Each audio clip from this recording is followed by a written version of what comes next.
matter where you are in the world, if you're Australian and things go wrong, there's always one place you can turn.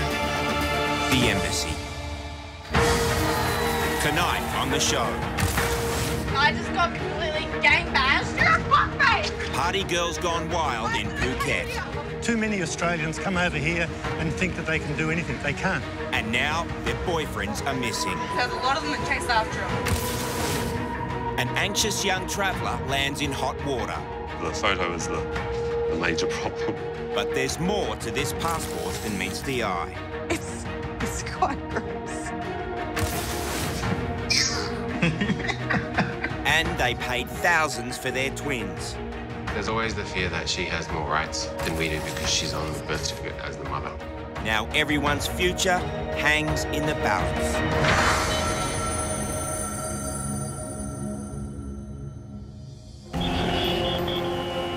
Bangkok, Thailand. One of the world's great megacities. And in the heart of it all is this. A little piece of Australia.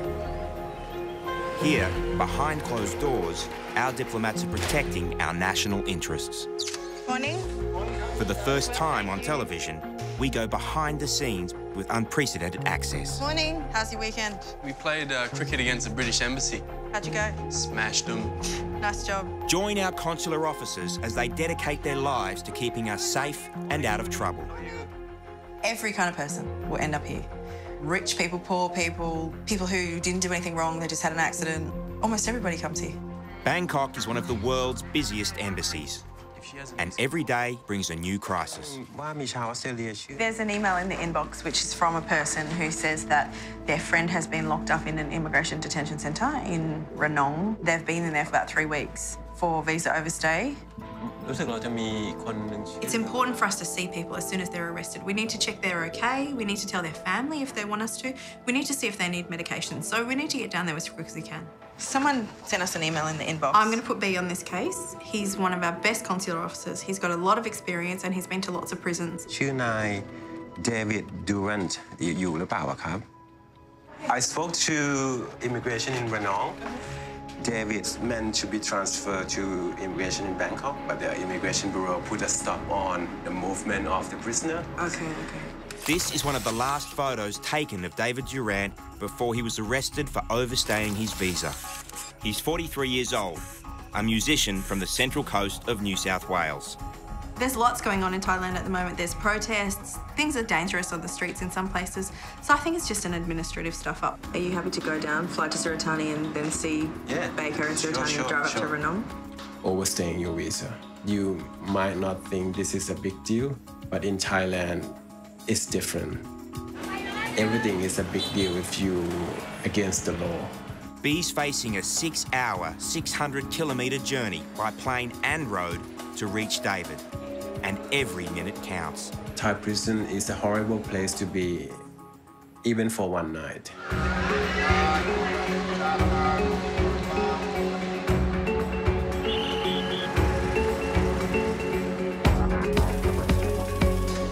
Mid-morning at the embassy.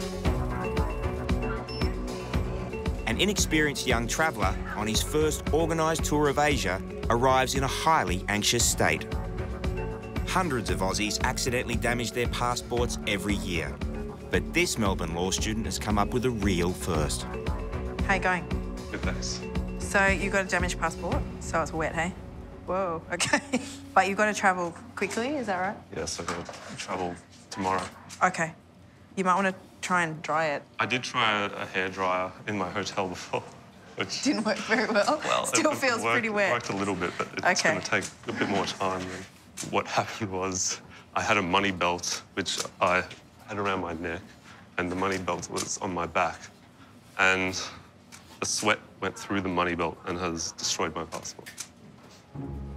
I'm really not sure whether it's going to be a big problem as well, especially the photo. The photo is the major problem. Declan's coach tour leaves for Cambodia tomorrow. But with just 2 dots for eyes, his passport won't be taking him anywhere. Things that happen to people's passports in Thailand are they get stolen, they get lost, they get left in a tuk-tuk, They get buried in the sand on the beach. They get ripped up by people's girlfriends. But bodily fluids? That's almost beyond the call of duty. It's actually still wet with sweat. It's quite gross. Anyway, I'm trying not to touch it more than I have to, but anyway, there's a certain amount of touching that's required in the processing. Careful, it's all gross. Once the embassy verifies Declan's details, they'll manufacture him an emergency replacement. You need to wash your hands. So do you. The embassy issues 700 emergency passports every year. He did say he tried it with a hairdryer, but I don't know how hard he tried because it's still pretty wet. But even if he gets his new passport in time, This is Declan may still not make it across the border. the Cambodian embassy and the Vietnamese embassy. So the sweat caused an even bigger problem. It damaged his visa for Vietnam and of Cambodia. These are visas that he got well ahead of his trip. So now he's going to have to get a new visa in his brand new passport. When you're overseas, a passport isn't just ID. It's a lifeline back home. I'm sort of having a bit of a stressful time, but hopefully I can resolve it today. Otherwise, I will be in a bit of trouble. Trouble in paradise. A cliche Consular Officer B is all too familiar with. He'll be David's first visitor in 3 weeks, if he's allowed inside the jail. I just hope that they will let me in. The director of the Thai prison, they have a lot of power to say yes or no. With 100 kilometres still to go, B's journey has become a race against the clock. It's 1:15 now, and the detention center will probably close around 3:30. So we got an hour and a half to get there.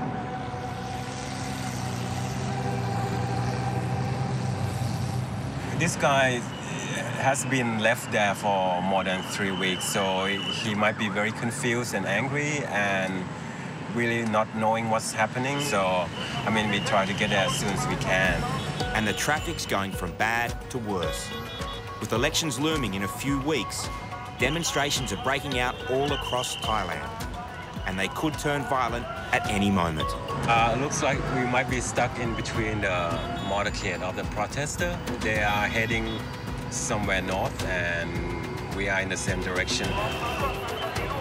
If I don't make it in time today, that means this guy gonna be left in detention for one more night. So I really do hope that we'll make it in time to see him today. Across Thailand, anti-government demonstrations are gathering force. The protests have delayed Consular Officer B's efforts to reach his new client. David's been locked away in a remote jail for 3 terrifying weeks after overstaying his visa. I'm just gonna go in and see David, and hopefully they'll let me see him, and also hopefully David will want to see me. B will need all his diplomatic powers just to get in. The jail is about to close for the day. I spoke to one of the commander of the prison. They said I can go in and visit them, but the camera crew, they said no, it's not approved. I think they are aware that the condition in there is not up to the standard or international standard. Secret footage filmed by David shows overcrowded and squalid conditions. This was David before jail. This is him now. I'm afraid of the guards. They threaten me with violence. They never let me contact my family. David was living on the holiday resort island of Koh Samui running a bike rental company, but he ran out of money, overstayed his visa, and was arrested by Thai immigration police. Since being in jail, David's lost almost a quarter of his body weight and is suffering from pneumonia. He's dangerously ill. Living in a cage, 120 men, you start thinking, am I going to be in here forever, you know? After seeing David for just 20 minutes, B knows he needs to get him out and home as fast as he can. We need to contact his parents and ask them to transfer money for his tickets so he can be deported back to Australia as soon as possible. Let's just hope his parents won't let him be in this condition any longer.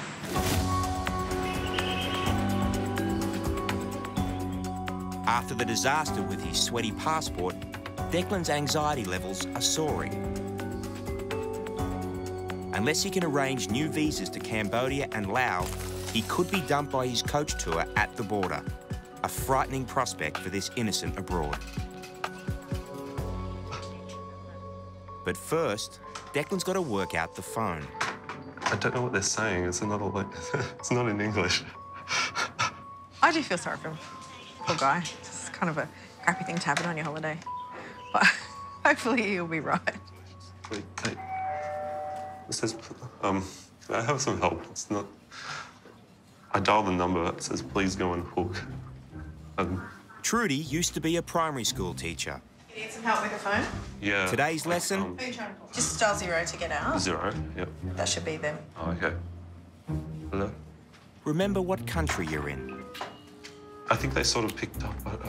Which one? Sorry, Still Cambodia? I'll try both. All right. No, that's all right. Let me have a go. They're speaking Thai, so I can understand. They're just saying press 0 for the operator. They're not answering. I tried to call the embassies, but that didn't work. They both closed. I have to tell him there's no other option. We're going to write him a letter to try and help. The official letter will explain Declan's predicament. There's little else Trudy can do. They don't have to say yes. It's up to the person who he sees on the day. If I end up at the border, I'm either going to demand to get across, or I'm just going to plead with them on my knees and just ask them and beg to cross the border. Luckily for Declan, the embassy's letter worked. And he didn't have to beg to cross the border.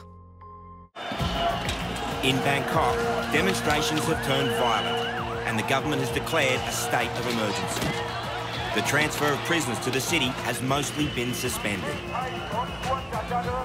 But after several days negotiating, Consular Officer B has convinced Thai authorities to transfer visa overstayer David from Ranong prison to a detention centre close to the embassy. It is very crucial for us to go and see David because he's been in detention for 4 weeks now, and we really need to go and check on him. He's not in a good state, physically or mentally. But B's got news from Australia that will change everything.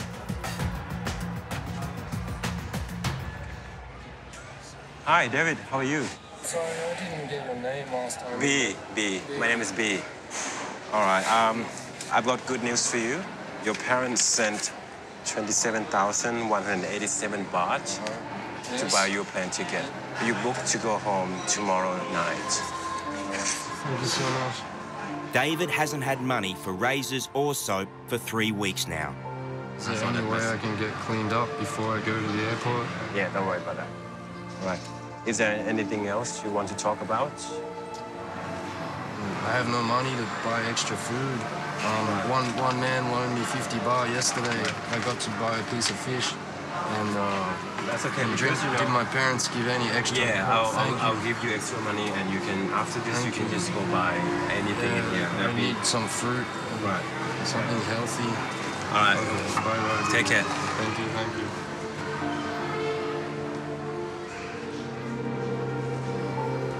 Look at me. It's my worst night. I can't figure out how I've deserved this in life. I've never been in trouble with the law. I've never hurt anybody. Just from bad to worse. I'm more upset than I've ever been in my life. That's all. Phuket, party central for young Aussies where everything goes and anything is possible. You don't pick girls in Australia. Why is it okay here? Australian girl? Wol is a retired public servant who owns a restaurant in downtown Phuket. By night, he volunteers to work with the Royal Thai Police to keep Aussies out of trouble. If things go pear-shaped, he calls Trudy.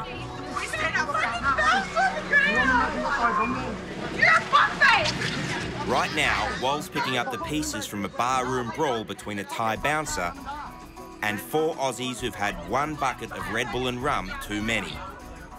The girls are facing the music, but their boyfriends have disappeared. He punched the lady in the face. He hit the lady in the face first, and then she turned around and slapped him. That's all I can pick up from the conversation so far. It's a complicated story about a drunken punch-up which resulted in a broken fan. A case of she said... Absolutely. Okay, He said... She said... Wall's not certain who threw the first punch, but the nightclub manager has one detail no one disputes. How did the fan get broken? Because I have PP, and PP first. And then have the guy, security, downstairs, come up, talk about his PP. They talk, and they push the fan out, down. Their boyfriends were urinating off the veranda of one of the bars. One of the men came over and pushed one of the guys, fell onto a fan, and he broke the fan. Drunken Aussies get themselves into so much trouble. They fall over, they fight, they run naked down the street, and then they end up needing a lot of help from the embassy. I just got completely gang bashed on the Why that lady there? I got that lady there. Head a million times. She can't come near us. Nothing to do One bad thing happens after another, and they just make it worse and worse and worse. Urinating off the balcony. Yeah. That's crazy, yeah. Okay, but the thing is, I don't know where our boyfriends are, but they are somewhere they're probably getting bashed right now because there's a lot of them that chase after them. In Phuket, Royal Thai Police volunteer Wall has saved 2 Aussie girls from arrest by convincing them to go to the police station voluntarily. Now, he's got to find their boyfriends. Now, these boys urinating over a veranda, which is not good anyway. Who's below them? They're out of line. You know, it's just wrong. You know, there's too many Australians come over here and think that they can do anything. They can't. Wall finds one of the missing boys has made it back to his hotel. You look like the guy we're looking for. G'day, mate. I'm Wall. Matey. Hey, buddy. Man. Hey.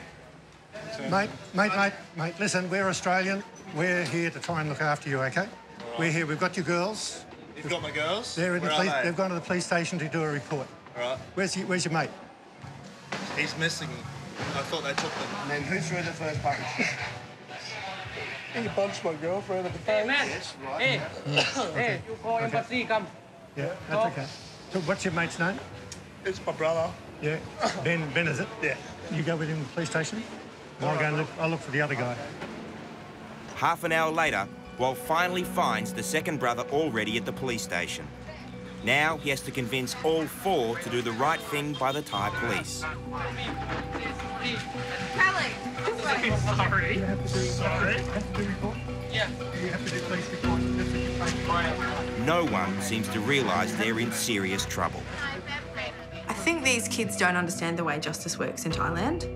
You can apologise to someone and pay some damages and the whole case will go away. But if they don't and they don't make a statement, the police might decide to release arrest warrants for them and then put a block on them crossing the border.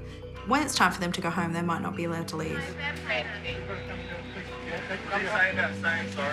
The boys just don't get it. Wall finally snaps. Put your bloody tongue in your mouth, shut up and listen to somebody for a change. Before you finish up where you don't want to be, come and fill the police report out and do the right thing for a change, OK?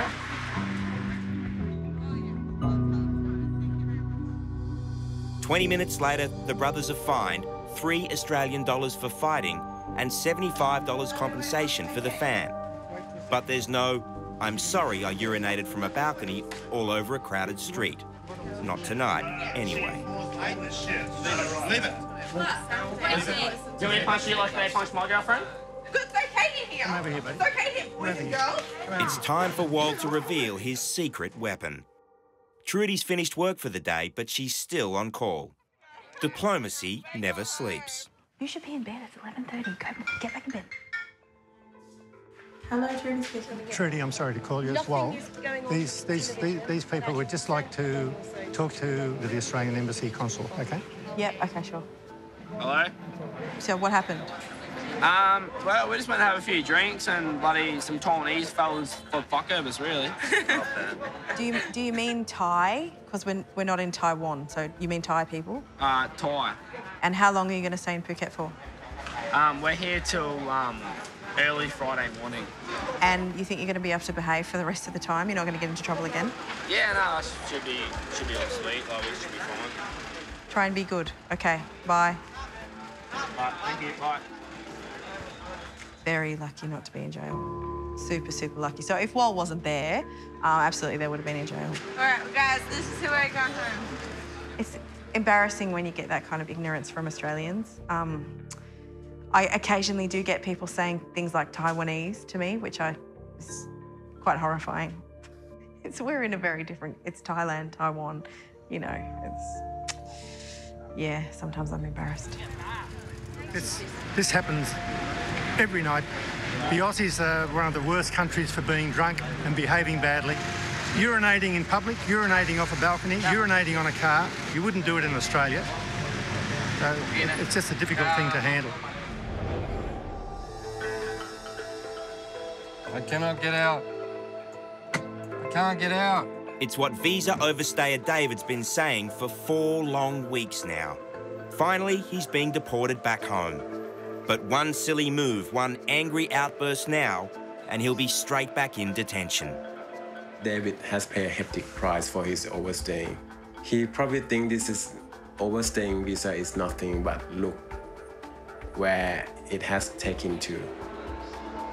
The only reason I'm doing this really is I hope I can make some Aussie kids aware of what's going on here and not to get themselves in the situation I have. Like, you could overstay your visa in the good old days and pay a fine at the airport, but it doesn't seem that's very possible anymore. His nightmare finally over, David is now recovering at home on the Central Coast. It's been good to be home. I put on 10 kilos in 2.5 weeks. He's in good health and working towards repaying the money his parents lent him.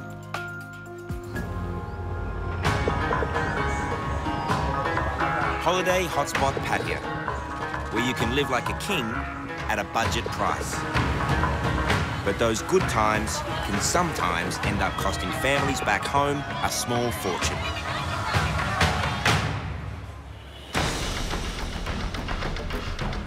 At the embassy, a new crisis is unfolding. A 22-year-old Aussie holidaymaker is refusing to come home. That's him. He's back. He's done this before last year. I took him to the airport. Oh my God. Cameron's parents are desperately worried. B and Consular Officer Anita are on the case. All right, well, look, I think the next step might be then to contact Cameron and make sure he is still willing to come back to Australia. Cameron was due to fly back to Newcastle to his job as a store packer 3 weeks ago. Instead, he's somewhere here in Pattaya, sponging off his mum's credit card. So his parents have called 3 times since yesterday. He's missed 2 flights home that they've bought for him already, and he's also overstayed his visa according to his parents. But young Cameron isn't answering to anyone. I don't think he's going to take my call. I might send him a text. Getting Cameron back to his parents is going to take a team effort. I mean, to see the same person doing the same thing again and again is really frustrating for us. The last time Cameron went AWOL in Thailand, his mum spent $22,000 on missed flights and a maxed-out credit card before getting him home. Trying to call him back like this is like 10 times already. There's more at stake here than just money. If Cameron's overstayed his visa, he could be arrested by the Pattaya police and thrown in jail at any moment. Cameron's mum has decided to cancel his credit card access. It's the only way to flush him out. They need to cancel the credit card that Cameron's been using. So once Cameron doesn't have the means to support himself, he will contact the embassy or the parents. As dramatically as it started, Thailand's political drama has ended in a military coup. There's peace in Bangkok. But for some families, it's crunch time. Here you go. Aussie Matt and his Canadian partner Wayne paid a surrogacy agency to have a son each, Logan and Jackson. The babies were born 8 weeks ago as fraternal twins delivered by the same mum from the sperm of 2 men, Matt and Wayne. She's not the biological mother. The process we undertook was obtaining eggs from a donor who is not the surrogate mother. So even though she's given birth to these children, she does have her own children. If you think it all sounds incredibly complex, you'd be right. 23-year-old surrogate mum Rung was paid $10,000 to carry Matt and Wayne's 2 sons. She's a single mum and needs the money to look after her family. But no one counted on the overwhelming emotions involved. When Rung handed over the babies after they were born, she was in tears. But at the end of the day, there's still obviously the fact that they're not biologically her children. But Matt's doting mum, Jeannie, who's flown in from Sydney to lend a hand, sees things differently. But you're a dad and I'm a mum. Carrying a baby for 9 months, you do become quite attached to and fond of. Even if you're not the biological mum, it would be very, very hard, I think, to part with the loves. And that's their problem in a nutshell. Under Thai law, a mother automatically holds full custody of her children, surrogate or not. Without Rung's consent, Jackson can't be issued with the Aussie passport they need to bring him home. There's always the fear that she has more rights than we do because she's on the birth certificate as the mother. At the embassy, Cameron's mum's strategy of cutting off her wayward son's credit card access has hit pay dirt. Oh, hi, is that Cameron? Yeah, hi Cameron, it's Anita calling from the Australian Embassy. How are you? For the first time since going AWOL, Cameron's made contact with the embassy. Good. Did you speak to your mum at all last night, or your dad, or...? Unable to trust her son, Cameron's mum has sent $1,500 to pay for all his costs, flights, and any potential fines. What about tonight? Consular Officer Anita begins to reel him in. To do that, we can organise it and we'll help you get to... If you can get to the embassy, we'll get you to the airport. The longer you leave it, the greater the risk is that you're on a visa overstay, you could end up in a detention centre. But Cameron's got other plans. And her name is Oi. You can't sort of catch up with your girlfriend and do that today? So I was going to see it tonight and then meet you guys there tomorrow would be the go. Irresponsible, young, and in love. Will he even show up?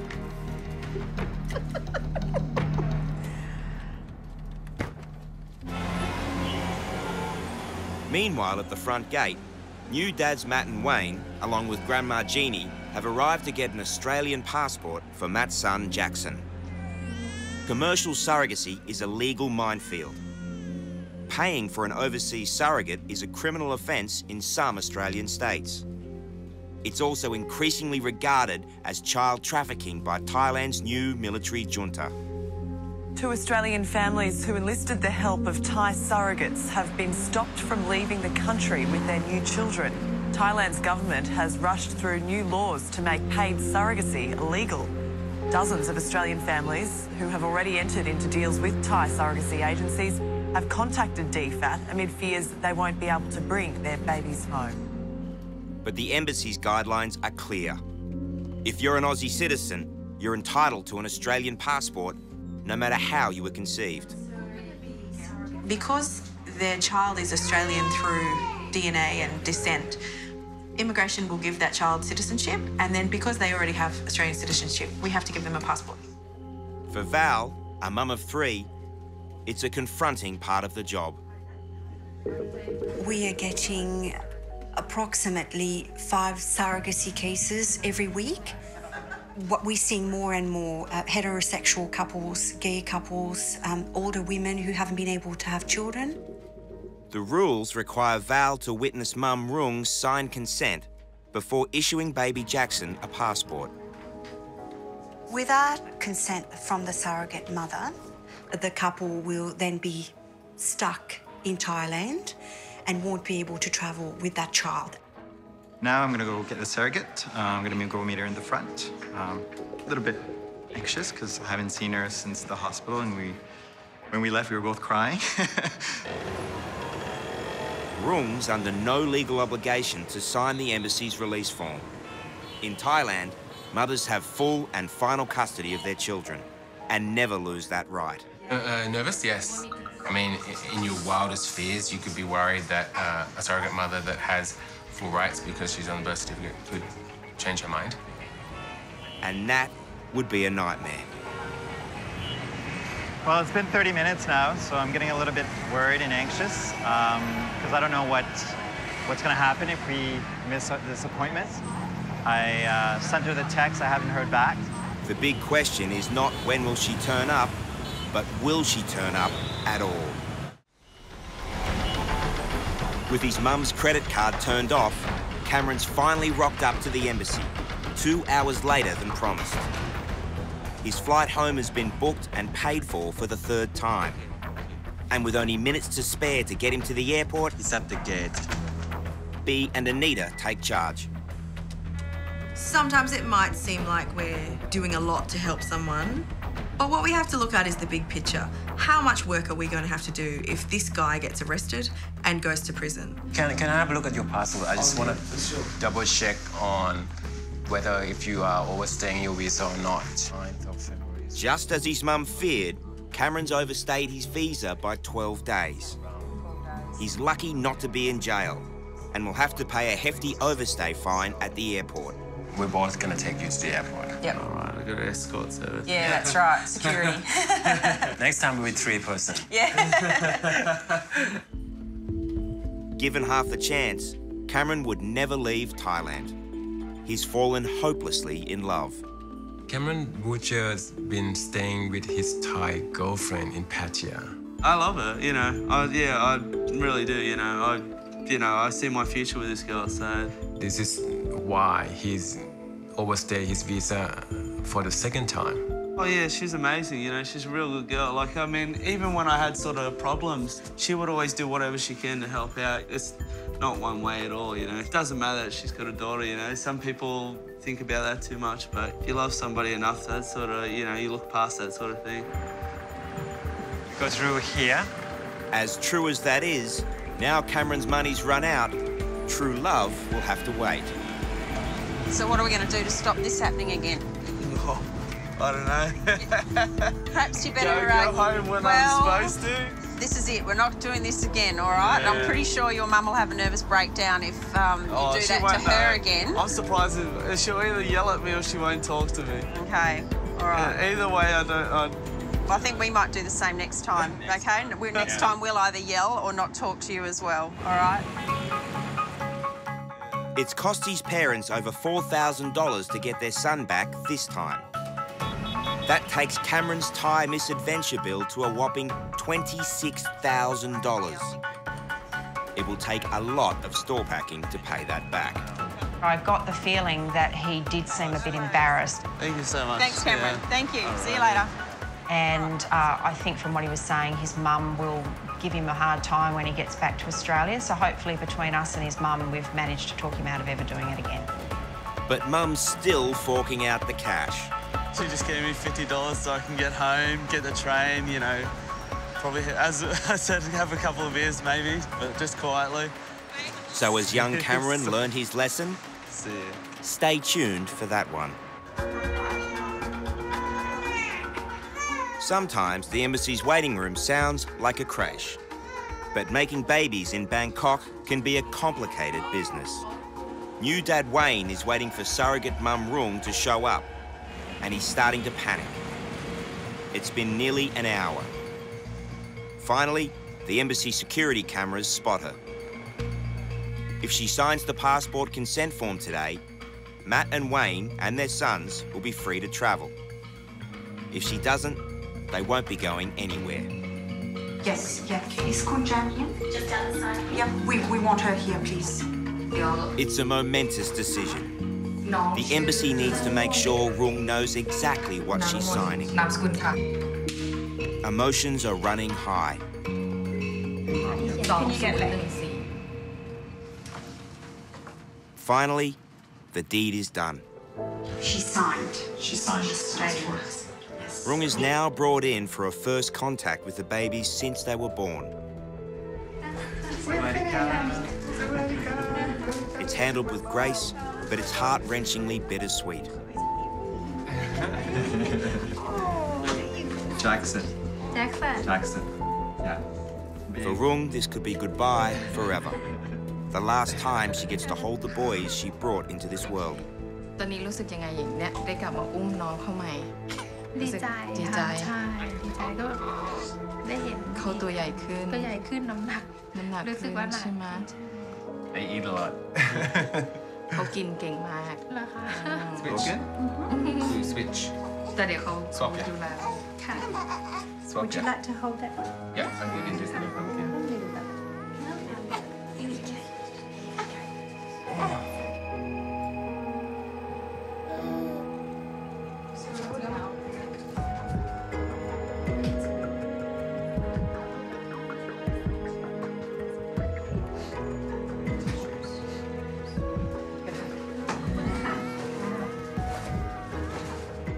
It's a bit of a mixed feelings.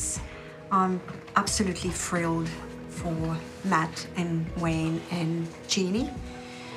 And on the other hand, I really feel for the mum saying goodbye to her children who are not actually her children so anymore. But the motherly feelings, I think, must be very, very strong for her at the moment. I mean, if you can interpret for us, but I told her at the hospital that words will never be able to describe what she's done for us. And tell her they're very much loved, not just by us. Wayne and Matt have decided they want to stay in contact with Rung so their boys can know their mother and be proud of their Thai heritage. For us, this isn't goodbye. It's more of a continuation of a relationship. Right. ก็เขาบอกถึงแม้ว่าวันนี้จะแบบไม่ได้เจอกันอะไรเงี้ยแต่ก็ยังความสัมพันธ์ยังต่อเนื่องไปเรื่อยๆเนาะยังไงเขาก็จะติดต่อกลับมา Okay. Yeah.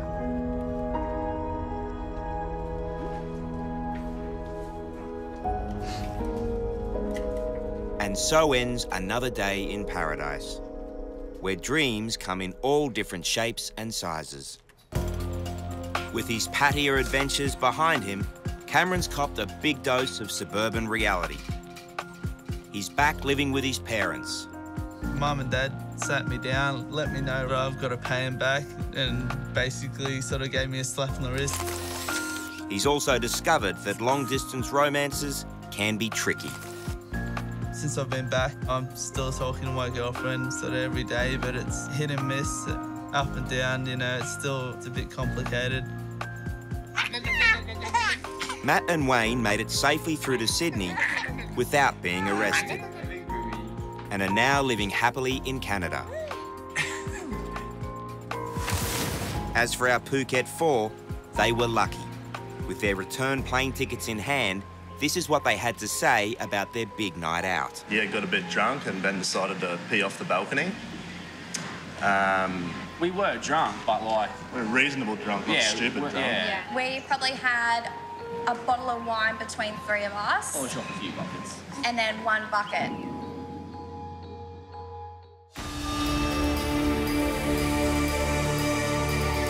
No matter where you are in the world, if you're Australian and things go wrong, there's always one place you can turn: the embassy. Tonight on the show. She could do anything, it's just crazy. Lies and deception in the city of sin. She told me she loved me, she tells me she loves me all the time, you know? Can Aussie Rob get his life back? Look, I can't kick the door down, so what else can I do? You don't need to see Lainey again, you're happy to meet her at home? The fight to bring baby Lainey home pushes Trudy to the edge. I can't hold it together anymore. I love you. Aww. And she's eloped to the jungles of Chiang Mai.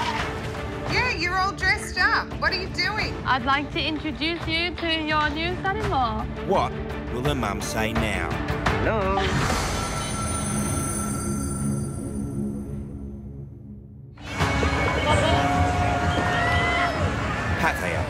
Thailand's Wild West, where thousands of men come looking for love and sex.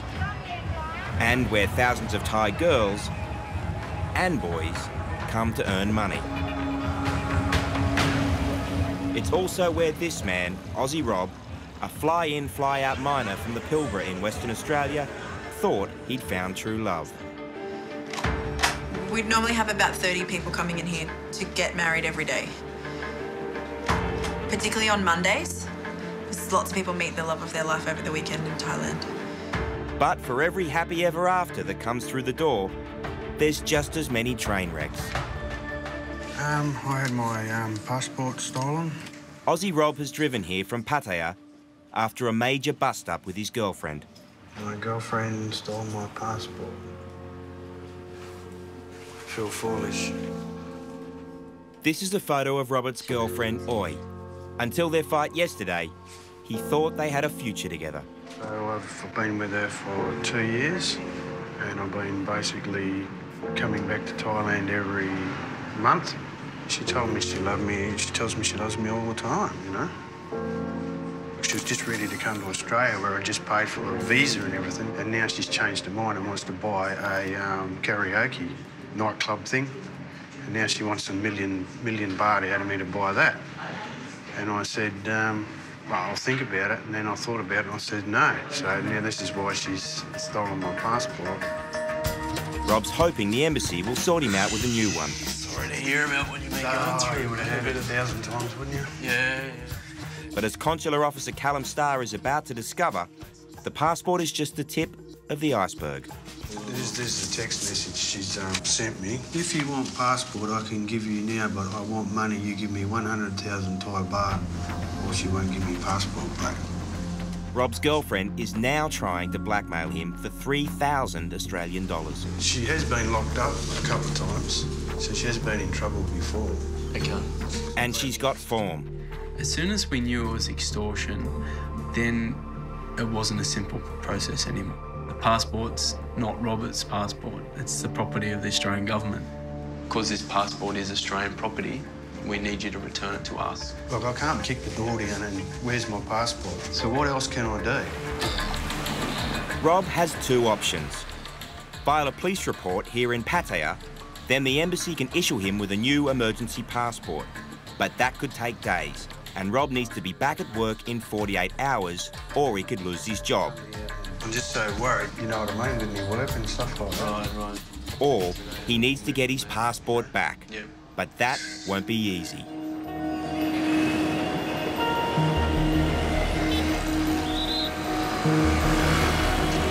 In downtown Bangkok, Trudy and Bea are on their way to meet a Brisbane couple who have suffered a devastating loss. We're here to see if we can offer any consular assistance to the parents. Death is a sad fact of consular work. One Australian dies every 3 days in Thailand. But today's job is harder than most. Most of the deaths we deal with are older people, so adults, grown-ups, people who've had a life. This case is really different. It's a shock, it's horribly sad, and the person who's passed away is really, really young. Lainey's only 7 months old. Trudy is a mum herself with 2 young kids. This case will cut close to home. I'm trying not to imagine it's me in this situation because I can't do my job if I get emotional.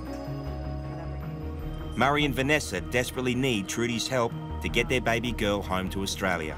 Will you be wanting to travel on the same flight with Lainey? Is that please. Yeah? Okay. So, do you have any questions? She doesn't actually need our passport. No, she doesn't need a passport. The letter that we give her confirms that she's Australian.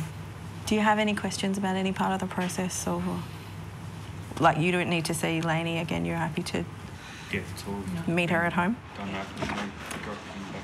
Okay. So what are you going to go back and do at home? Probably we'll have Lainey cremated back in Brisbane, and then we'll do a trip, take her to Ireland, take her back to the family back there, and Sounds nice. do a service over there as well. So. Mining supervisor Murray and wife Vanessa came to Bangkok from Laos for Lainey's birth. But at 1 month old, shortly after this passport photo was taken, Lainey caught a virus. What it was, it's called RSV. It's common. You or I can have it, and it's just the sniffles or whatever like that. But there was a particularly potent strain going around Bangkok at the time. It gave her pneumonia and her lungs collapsed within hours. It was just unbelievable. For 6 months, Lainey fought for her life in intensive care. Murray and Vanessa were by her side every step of the way. It's been So we've been stuck in limbo. We couldn't go back to Laos, couldn't go back to Australia. She just couldn't be moved, so we've been stuck in Bangkok. So now we go home.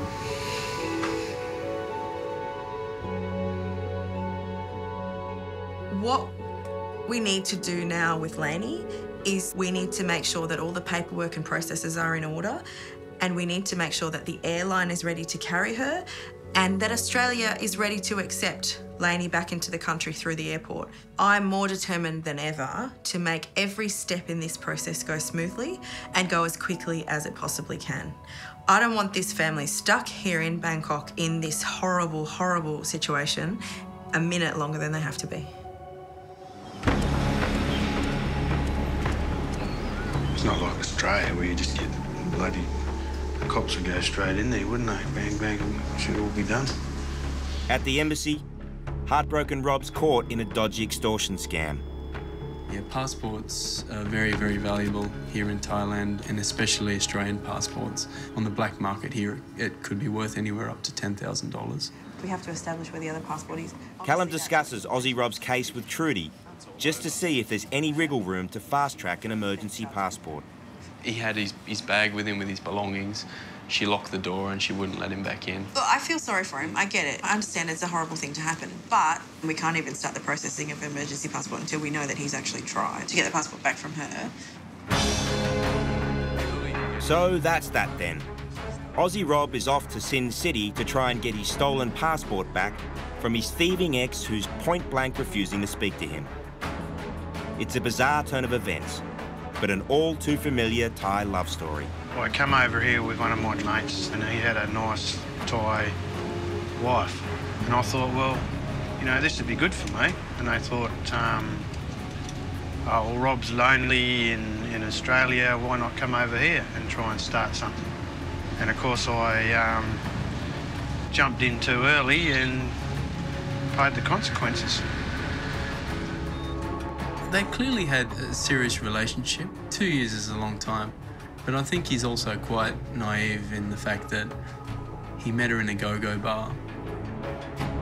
While Rob dwells on where it all went wrong, the embassy's managed to track down his vengeful lover and is reading her the riot act. คุณถือพาสปอร์ตคนอื่นและโดยเฉพาะ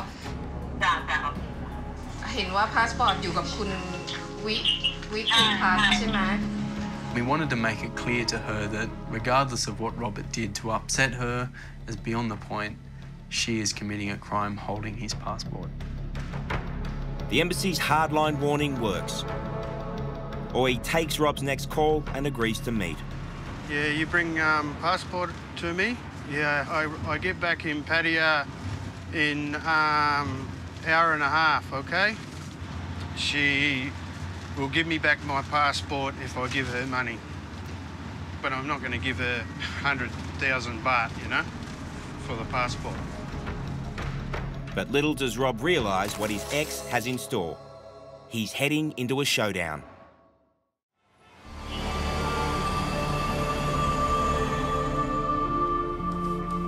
Murray speaking. Hi Murray, it's Trudy. How you going?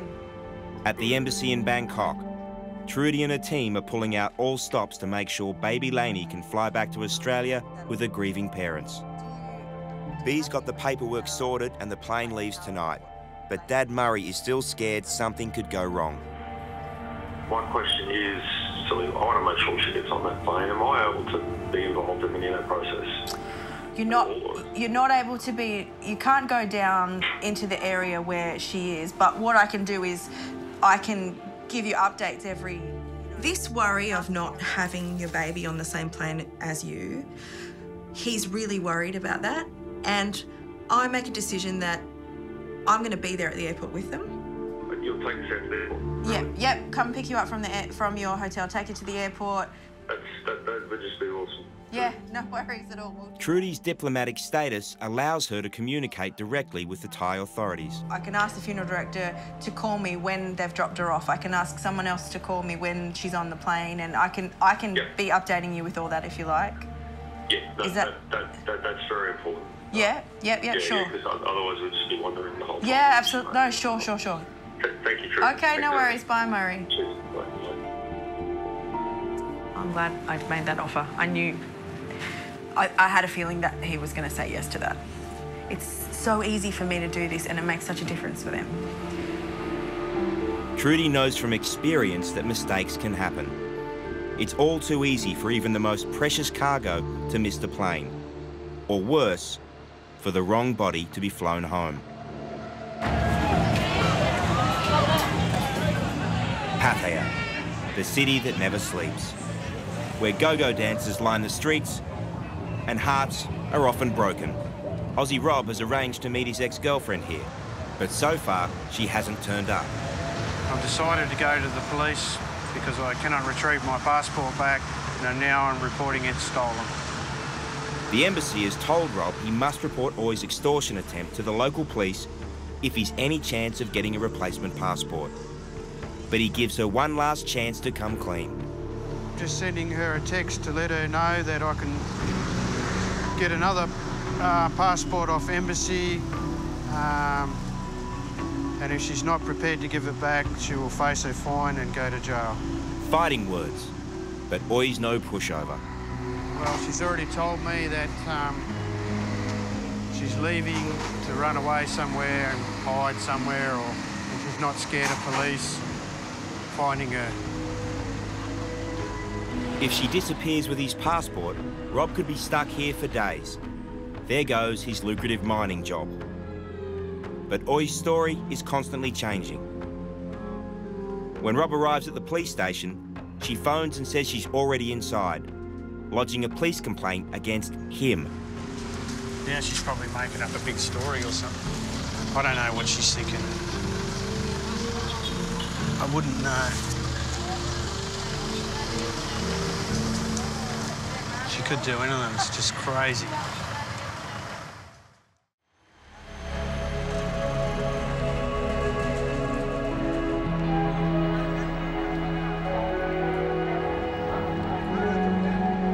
At Bangkok Airport, Trudy's helping parents Murray and Vanessa through one of the most traumatic times in their lives. They're finally going home to Queensland with their 4-year-old son Tully and baby girl Lainey, who died from a virus when she was just 7 months old. Everyone is on tenterhooks until she's on board. I want nothing to go wrong. If the hugest thing ever has gone wrong in their life, I want everything in my control to be smooth. And it's a little tiny thing, and it's probably the thing that they won't ever know or won't ever notice, because you don't notice when things go smoothly, you only notice when things go badly. But it's the right thing to do.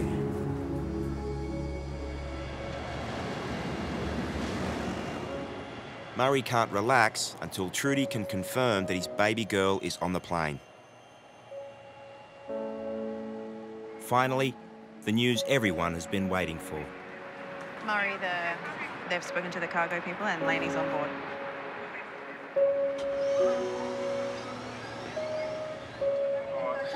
All the best. Thank you very much. Thanks for your help. No worries. Much appreciated.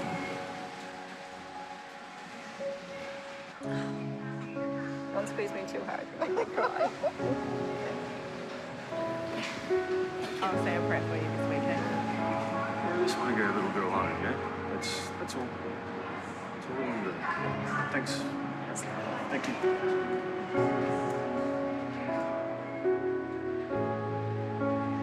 Trudy's job is done, and she can finally let her emotions show. I can't hold it together anymore.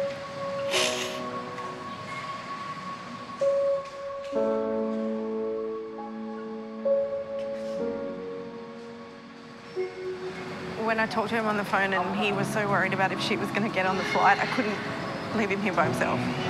You know, I wanted to see them right to the door.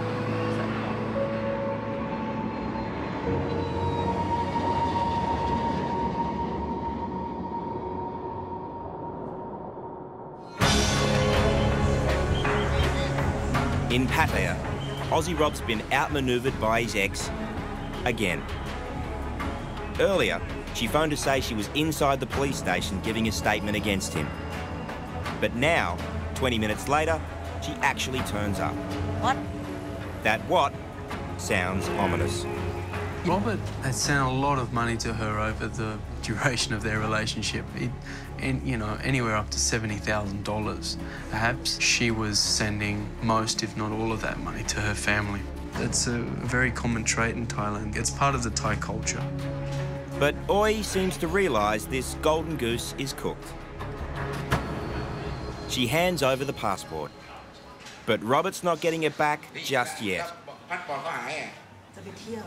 You get the feeling that the coppers have seen it all before. You have problem with her? Yes, she take my passport and want 100,000 baht for return. In Thailand, it's often not about who's right or wrong. It's about saving face.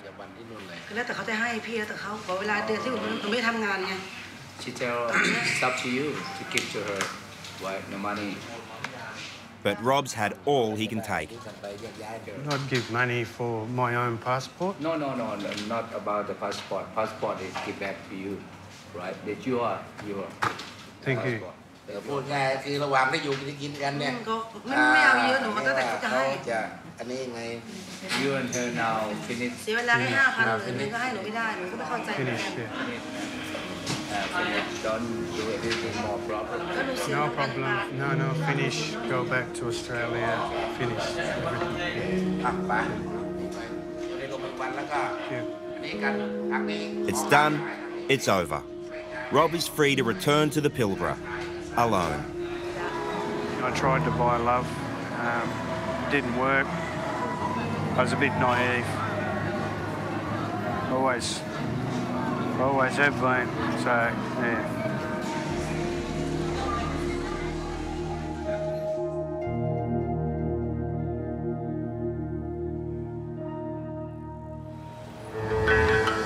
But just as one love affair crashes and burns, another is in full bloom. And it's totally out of the ordinary. Good morning. Yes, may I have your passport? The embassy witnesses around 700 marriages a year between Aussie blokes and Thai women. But an Aussie girl marrying a Thai man? That's not something you see every day. I think I've only ever seen 2 Australian girls marry Thai guys since I've been here. Yeah, and I haven't seen any. All the same protocols apply. This is a statutory declaration to say that I've never been married. So that I'm not steal from somebody. You didn't steal me from someone. But 30-year-old Berm has certainly stolen young Emily's heart. I fell in love with Bob when I was about 17, and we met when he was working with elephants in Chiang Mai, and I fell in love with the elephants, and then since then we have created an elephant sanctuary together. Berm's home is a poor remote village in the jungle south of Chiang Mai. Emily's from Sydney's affluent northern beaches. The couple have come to the embassy in secret and not told anyone about their marriage plans because many believe their romance is doomed. There was a lady in the market and she looked at Berm and she said, "You'll never keep her." And I couldn't understand why she said that, and later on Berm explained to me that it was the colour difference. And that really upset me. Hey guys, how's it going? Colour's no issue here, and Callum's happy to witness their wedding documents. Emily and Berm will be married in a secret Buddhist ceremony tomorrow. Then comes the really hard part, breaking the news to Emily's mum in Sydney. If I ran off and got married in another country to someone and didn't tell my mum when I was 21, she'd be really hurt. Angry, but probably mostly just disappointed and worried.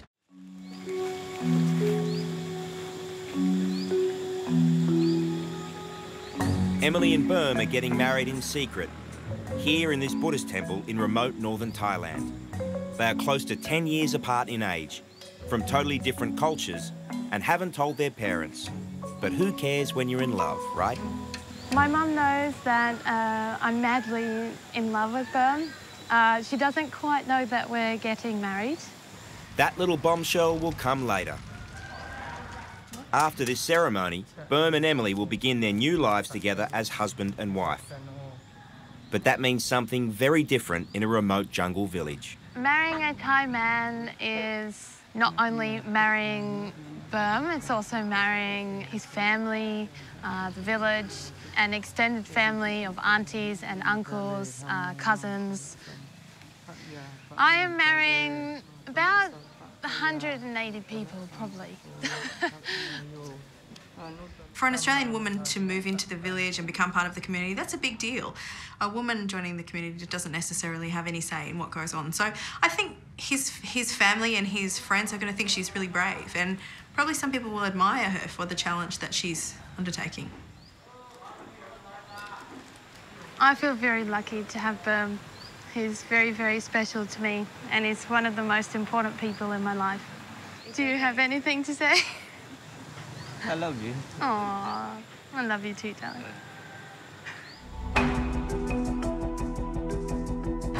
Meanwhile, back in Sydney, Emily's mum is standing by for their weekly Skype call. She has no idea Emily is about to drop a bombshell. Hello? Can you hear me? Yeah, you're all dressed up. What are you doing? I'd like to introduce you to your new son-in-law. Oh my God, really? Hello. Emily? Sorry, Mum. Are there any babies on the way? I'm not pregnant. Okay, good. Are you happy? That's my question. Yeah, I am happy. I'm a little surprised, but I'm very happy. I love you so much, Mum. I love you too, Mum. Surprised today. Okay. All right. Love you. See you next. Bye. Bye. Love you. Bye. Wow. Wow. I think I surprised her a lot. Sorry, Mum. I love you.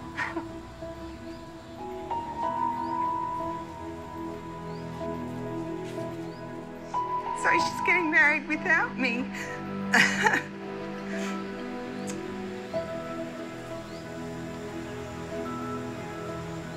She's always been a big part of my life. And I hope that both my parents are proud of me. I love you guys. The romance of Thailand. But it means something very different on a full moon. Here, every month, tourists from around the world come to party on the beaches from dusk to dawn and let it all hang out. For young men, it's like a bucks night on steroids. Thailand's like a magic spell. You can go out with 10 different girls on 10 different nights. You can drink cocktails out of a bucket. It's really exciting for particularly young men. But all too often, it's a recipe for disaster. Australian Embassy Bangkok, be speaking. And then it's over to the embassy to pick up the pieces. Today, the phones are running hot. Hello, Callum speaking. Hi, Callum. It's Angie Wilson speaking, Bo Getz's sister. Hi there, Angie. How are you? Okay. Yeah. Considering. Yeah, exactly. It must be tough. Gold Coast mum Angie's been in contact with Callum ever since finding out that her only brother, Bo, was nearly killed in a motorbike crash on his first big night out in Krabi. What do you think the sort of biggest concerns are for him at the moment? Is to get a second opinion in regards to his condition and his injuries. Yeah. And to get back on Australian soil as quick as possible so he can then be treated by our doctors here. And, yeah, to stay safe. Yeah. As far as I know, he was riding his motorbike back to his hotel and he got hit from behind by a car. 28-year-old Bo was rushed here to the local hospital after being found in a coma on the side of the road. I think I can sit up now. But just 48 hours after calling his big sister for help, he wants to leave hospital. Got a fracture in my neck here. Same deal with one of the vertebrae in my back. Something going on with my wrist here. I think that's fractured also. The other one's my hand, there's missing a bit of bark. The biggest problem was basically a broken rib piercing through my lung. As to how this catastrophe actually happened, well, it started as they mostly do, with the notorious Thai bucket, a lethal cocktail of spirits, soft drink and Red Bull. They serve alcohol in buckets over here. I don't mind that. It's good fun. It might taste like you're in paradise, but the aftermath can be deadly. Hello, Mum. You can see me? Yes. Me on the motorbike, holding a straight bottle of rum and a bucket. I got a funny feeling that's a bucket that broke Bowie's back, so to speak. At least 20 Australians die in motorbike accidents every year in Thailand. Bo is one of the lucky ones. This is a shot of his head, so he had a couple of sets of stitches in his head here as well, so that looks pretty nasty. Hello? Hello, is this Bo? Yeah, speaking. Hi, this is Callum Stark calling from Australian Embassy in Bangkok. Bo's sister, Angie, desperately wants to get Bo home in one piece.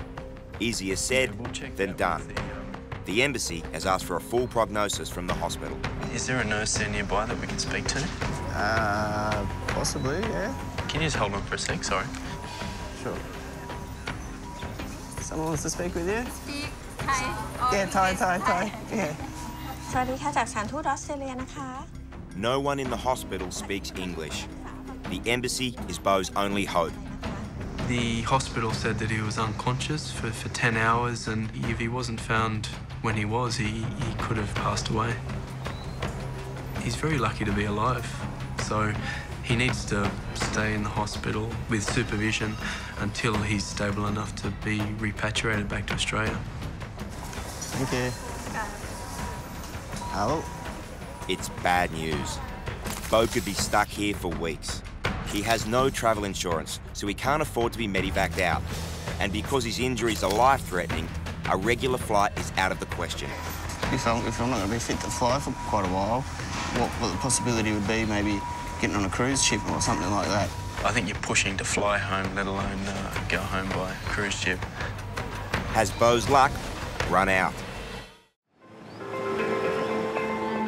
Oh, gentle, Mum, gentle. In Krabi's overcrowded local hospital, the irrepressible Bo has had enough. He's discharged himself, broken back and all. Bye-bye, Mum. Bye-bye. Bye-bye. Thank you. Thank you. Bye-bye. Thank you. With no money or insurance cover, his sister has organised to pay his medical bills.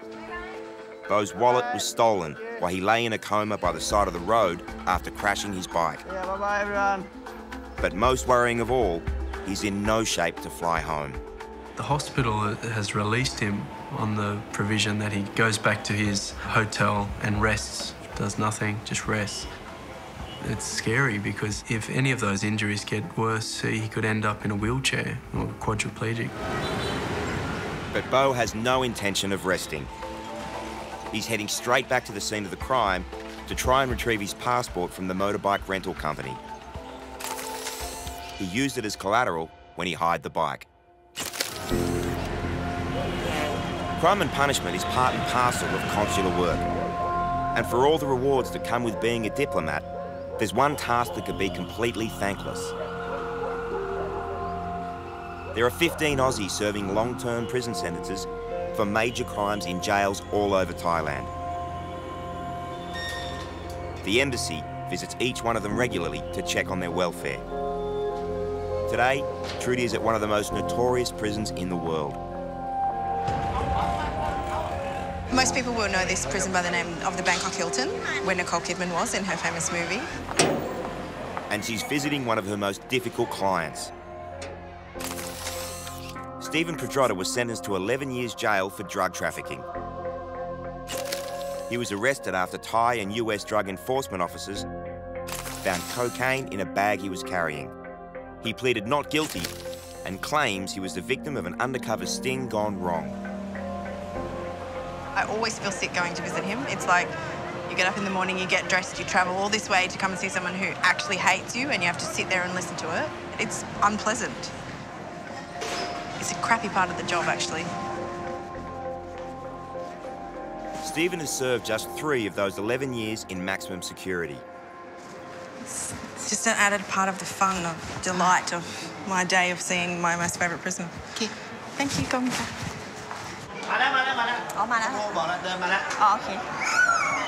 I'm not scared of Pedrotta, but I'm obviously always on edge because I'm waiting to hear what he's going to say. Every single time I've come to visit him, he said something horrible. Yeah, that's him. Last week, his appeal against his sentence was heard by a Bangkok court and rejected.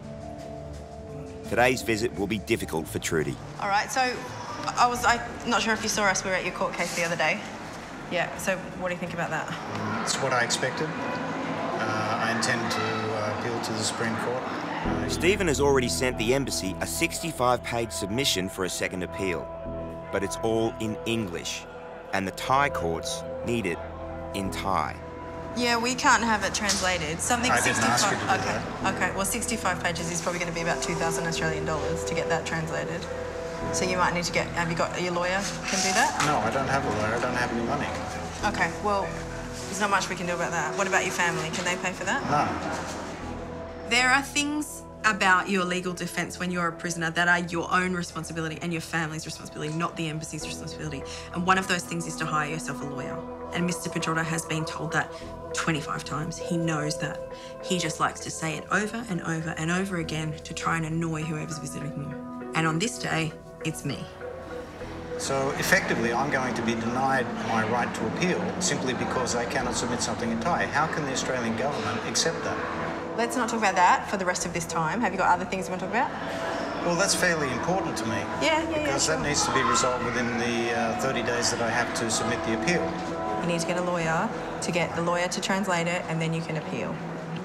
Anything else? No, not that I need to talk to you. Trudy agrees to submit Stephen's request for a second appeal in English. But Stephen believes the embassy is not doing enough. And I'm going to have to take some sort of protest action myself, such as some form of self-harm, to draw attention to my case.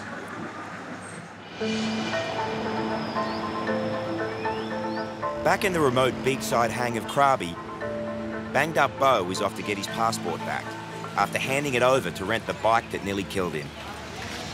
Can't really argue with whatever price they say, I suppose, but what can I do? It just comes down to getting my passport back so I can get home, see an Australian doctor. Yeah, this is it. Oh, it's not quite as bad as I was expecting. This high-end motorbike doesn't look as badly damaged as its rider, but that's not for Beau to decide. The motorbike shop's in a bit of an advantageous position because they can pretty much dictate what the damages are.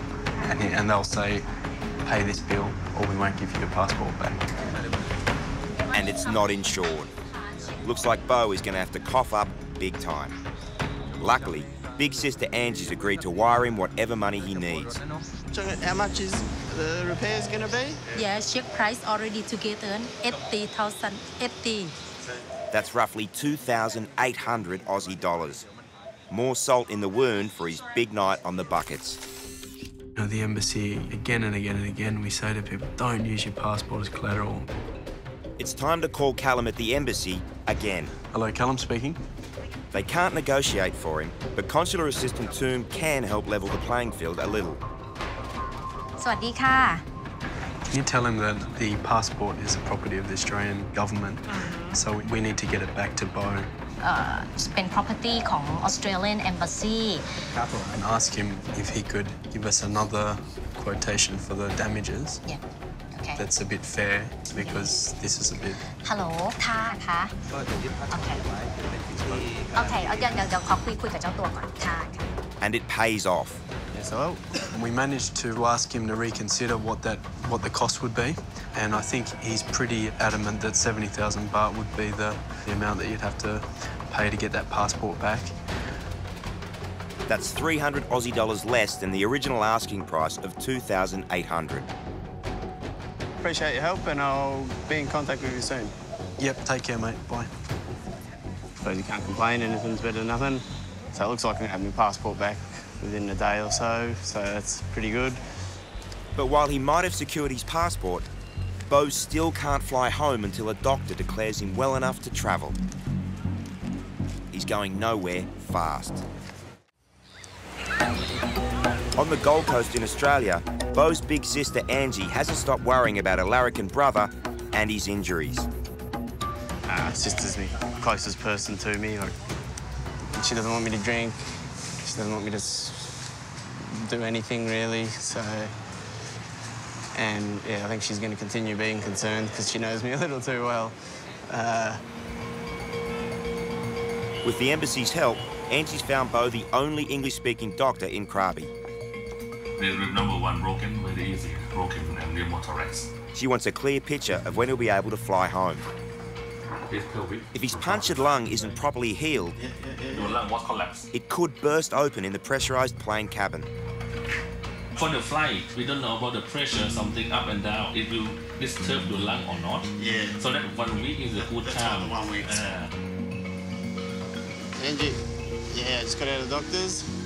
Typically, Bo gives Angie only the best news. All the fractures are stable fractures. Everything's good. All seems positive. And, I can fly. He reckons I'm right to fly now, but he give me a week just to be safe. Bo's heard it in plain English. He needs to rest.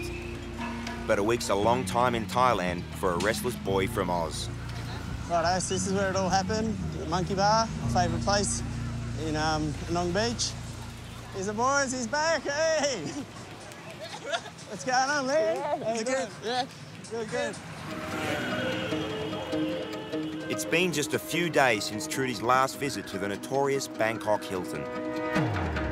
Convicted drug trafficker Stephen Pedrotta hasn't self-harmed as he secretly threatened. But Trudy has urgent news about his second appeal. So we took your 65-page document and they said they can't accept it just from us, they need to accept it from a lawyer. But they also went on to say that your case is finalised, you can't appeal anymore. Your case is done, there's no more appeals. That's not correct. Okay, well, that's what the Supreme Court have said, and they're going to write you a letter to confirm that. Look, the point is, Trudy, the Consular Services Charter and the Australian Government's responsibility is to make sure that I am treated fairly. Yep. I'm not being treated fairly, and I want to know what the Australian Government is doing about it. We are doing everything that we are obliged to do for you as consular officers. Whether you agree with that or not, that's what we're going to continue to do. Okay. Do you have anything else you want to talk about? No. And so ends another day in paradise, where dreams don't always come true.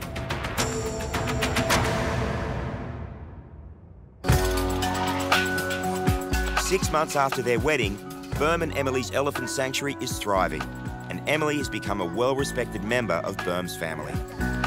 And my mom, my dad, everyone love Emily. Maybe they see like same like I see. She says I'm like her daughter. And she really loves having me here. It's like we're all one big family, and I really, really enjoy that. Thanks for coming and seeing me, man. Yeah. I appreciate that. Hey, you've done good. Like a moth to a flame, Bo couldn't resist the temptation of his favourite bar. What up? Hey! But somehow he managed to stay off the booze, at least until he boarded his plane. He's now back at work in the Northern Territory.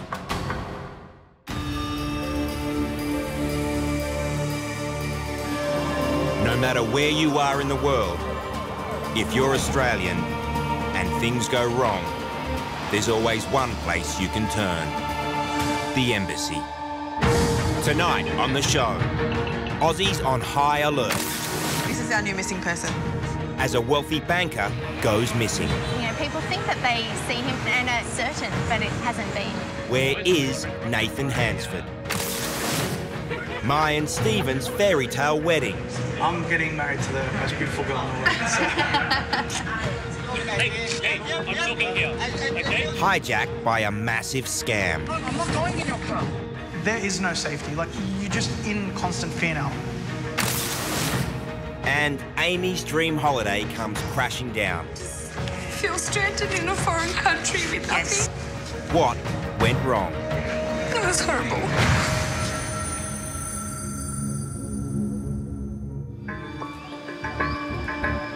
Thailand. Beautiful and mysterious. A place where truth is often stranger than fiction. At the embassy, an urgent new case for Trudy and the consulate team. A high-profile Aussie has disappeared. This is our new missing person, Nathan. I might get you to work on this one with me. I'm just going to stick his photo up on the wall, so if he comes in for a passport interview or comes to us for help, these guys will be able to identify him. As shocking as it sounds, an Australian goes missing in Thailand every 2 days. Nathan Hansford was last seen leaving his Bangkok home a month ago. The case is making headlines around Australia. 36-year-old Nathan from Canberra, seen here in a YouTube clip, is an international banker who's worked for the World Bank and the Iraqi and British governments. Can you call those 3 hospitals? You might have to look for his passport. He's a Bangkok resident, so he's got a history at some hospitals, so we're checking with those hospitals. It's a grisly task. B will also have to check the jails and morgues. Oh, my God. His family have raised the alarm. He didn't phone them for Christmas. He hasn't contacted them since. They're worried, and they don't know where he is. His wife's coming in today, his Thai wife. Will you come and sit and talk with her with me? Yeah, okay. When someone's missing, everybody knows from watching the news that the first person you need to look to is their spouse.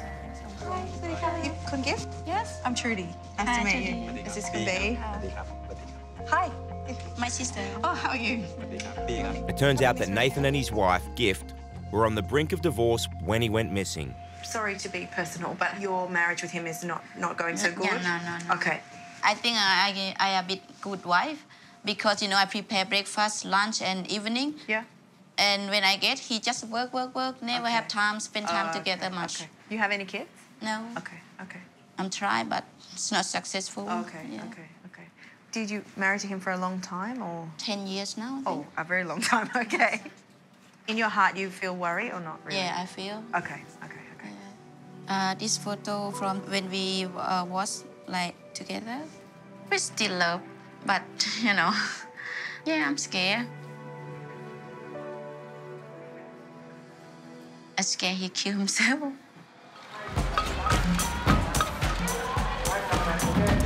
It's Monday morning, and there's a whole new batch of holiday dramas to deal with. Val is Trudy's 2IC. This morning, we've had 4 lost passports already, and it's only 11 o'clock. So it's quite a large volume for a Monday morning. Sydney couple Marty and Amy saved all year for their first ever overseas holiday. They left their 3 kids with Amy's mum in Sydney. But just 3 days into their dream trip, it's all come crashing down. Hi, how can I help you? What happened? We've had my whole bag was stolen. Yes. With our passports, identification, everything is gone. We were on a tuk-tuk, 3 guys on a motorcycle. Yes. Come past and snatched my bag from my lap and... You lost everything? Everything. I even lost fingernails in the process. I lost nails trying to fight for my bag. They're very sore. Very sore. The only thing we had left was my husband's mobile and 60 baht in his pocket. That was all. This is Val's first overseas posting. Dealing with distressed Aussies is never easy. I'm sorry to hear what happened to you.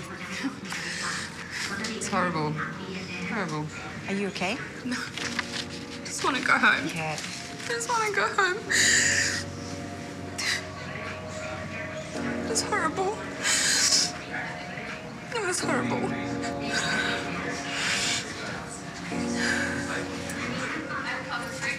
Marty and Amy were out shopping when they were ambushed. I actually got some footage just before moments it had happened. This is the tuk-tuk they were riding on at the time of the robbery. We're getting the same tuk-tuk, same driver 2 days in a row. He takes us around some areas we didn't know of, we weren't familiar. And he goes down some back ways, through some not nice alleyways. He was actually texting while he was driving in the tuk-tuk as well. Now, later on, you know, you think more, and he kept looking in the mirrors. I even said to Marty, we're not going the right way. He actually stopped behind a car instead of going around, and we were there for about 2 minutes. It didn't feel right. It just didn't feel right. And just moments after the footage stopped, that's when the bag was snatched.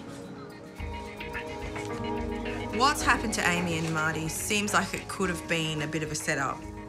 The tuk-tuk snatch is pretty common. I can understand how vulnerable they're feeling, and they probably feel like they just escaped a life and death situation. And it's scary because you just think, what do they want? What are they going to do with our stuff? You know, they know everything now. They have everything. They have our whole identification. It's very scary to think what's going to happen next. The family of a former Canberra man missing in Bangkok is concerned it hasn't heard from him since January. The Department of Foreign Affairs has confirmed it is looking into the disappearance. Fear of what the future holds is something Nathan Hansford's sister is living with right now. She's flown in from Australia to lead the search for her brother. When someone's missing, it is very emotional for the people who are involved. What the embassy can bring is a sense of practicality. I can help them to coordinate with local Thai authorities, nearby countries. If there's a chance that, you know, the missing person might have gone to Cambodia or Laos or Myanmar, I can coordinate with the other embassies in those areas. Megan? You must be Trudy. Hi. Nice to meet you. Nice to meet you too. I'll take you in this room over here. Great. We've contacted the main hospitals in Bangkok. None of them have seen Nathan.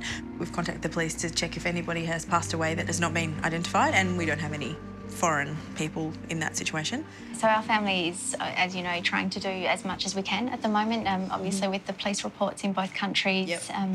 We have also been very active in social media and trying to... I've seen lots of things. Yeah, So you're definitely getting the message out there. Yeah. Nathan's disappearance is setting off alarm bells everywhere. No, this is very uncharacteristic of my brother. He has always kept in contact with family and friends when he's been travelling. He's a very well-seasoned traveller, so that's why we're very concerned for him at this point in time. Trudy is monitoring the internet traffic 24/7. But most of the posts amount to nothing. All except this one. There's someone who has been leaving some comments that she knows where he is. He told her that he has a problem. Last time him have big problem, him say he is die now, but we talk sometime. Now the family said, where did you see him? Was that in Bangkok? We miss him, we urgently want to find him. And she says, I'll tell him you're looking for him. And that's it. If Nathan is alive, why won't he contact his family? Early morning at the embassy, and there's been a major breakthrough in the Nathan Hansford case. The Facebook tip-off was right. It seems Nathan could be alive, but he's not in Thailand. Nathan's wife spoke to an immigration officer who told her that Nathan was in Cambodia. So Nathan's wife shared that information with Nathan's sister, and so the family's gone to Cambodia to try and search for him. This is Phnom Penh, the capital of Cambodia. I've let the staff in the Australian Embassy in Cambodia know, so Phnom Penh Embassy is ready to assist Megan. Nathan makes frequent business trips to this city of 2 million. He used to work here for the Cambodian government. Following leads on Facebook, Megan is checking out reported sightings of him at several bars. So far, without success. It really is like looking for a needle in a haystack. Often Westerners look very much alike, and you know, people think that they see him and are even, you know, 90–95% certain that it's him, but it hasn't been. We just hope that by being able to talk to as many people as possible, that will narrow the search down a little bit. He has to be staying somewhere, so we can talk to guest houses, try and find other Westerners who are here who might recognise him, talk to restaurants and places like that, so we can just try to see if anyone's seen him or know where he might be.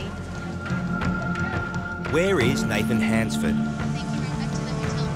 Is he injured, holed up in a bar somewhere, or does he not want to be found?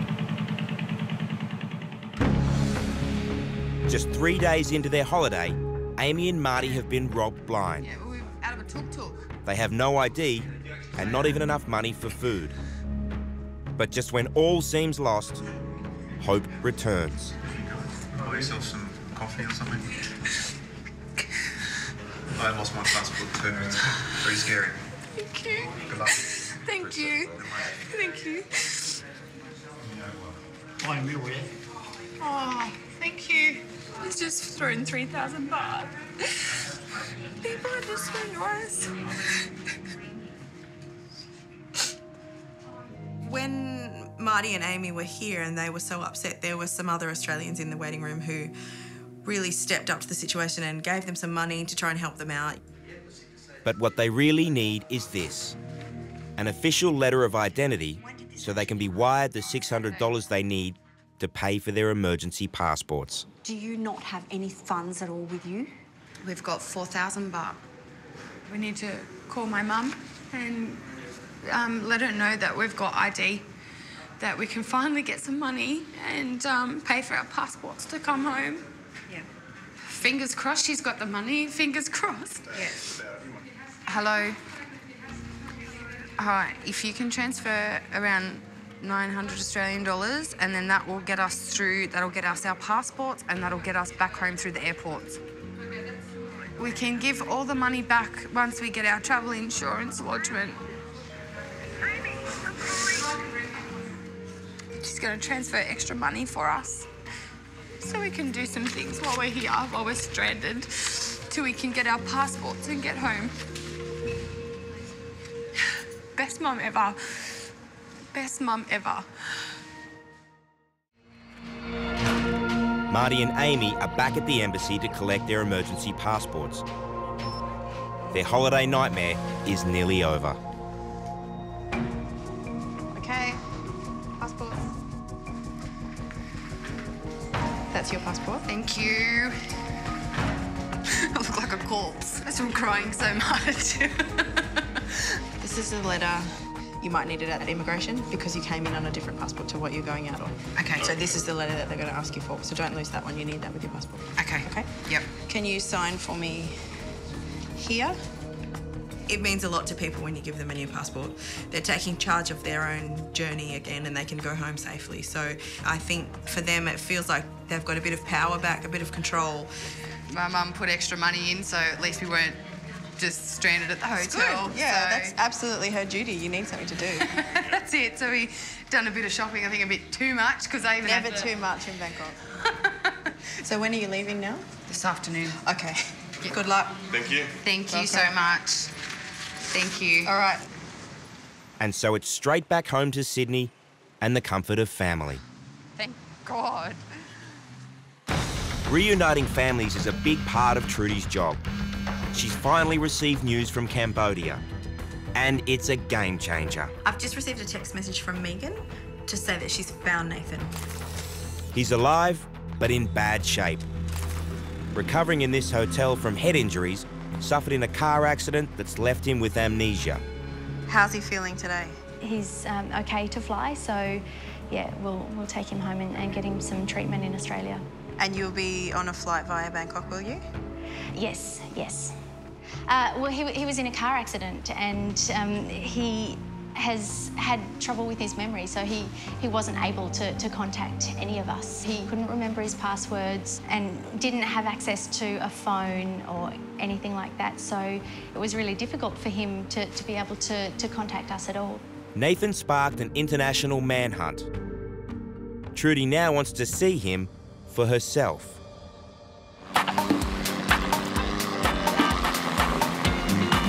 Phuket, an island where dreams come true. Maya and Stephen are here to be hitched. I'm getting married to the most beautiful girl in the world. The Melbourne Lovebirds will tie the knot at this resort in 5 days' time. And they've brought along their friends to celebrate.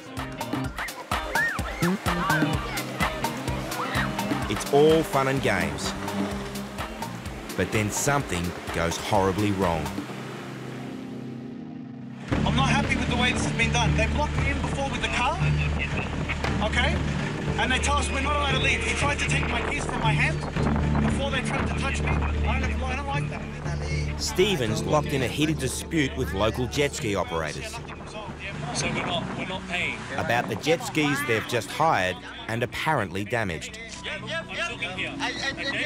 The whole thing is being recorded on his GoPro camera. Stephen also hurt his leg falling off the jet ski and needs urgent medical care. My leg. With him, I'm not going in your car. Why, when I have him, they can take me? It's an intimidating situation, as the wedding party is surrounded by more and more angry locals, claiming to be witnesses for the operator. He wasn't even here. He wasn't even here. He wasn't here. Like that one? That one there? And him as well. Stephen's mate, Aaron, rings the embassy, desperate for help.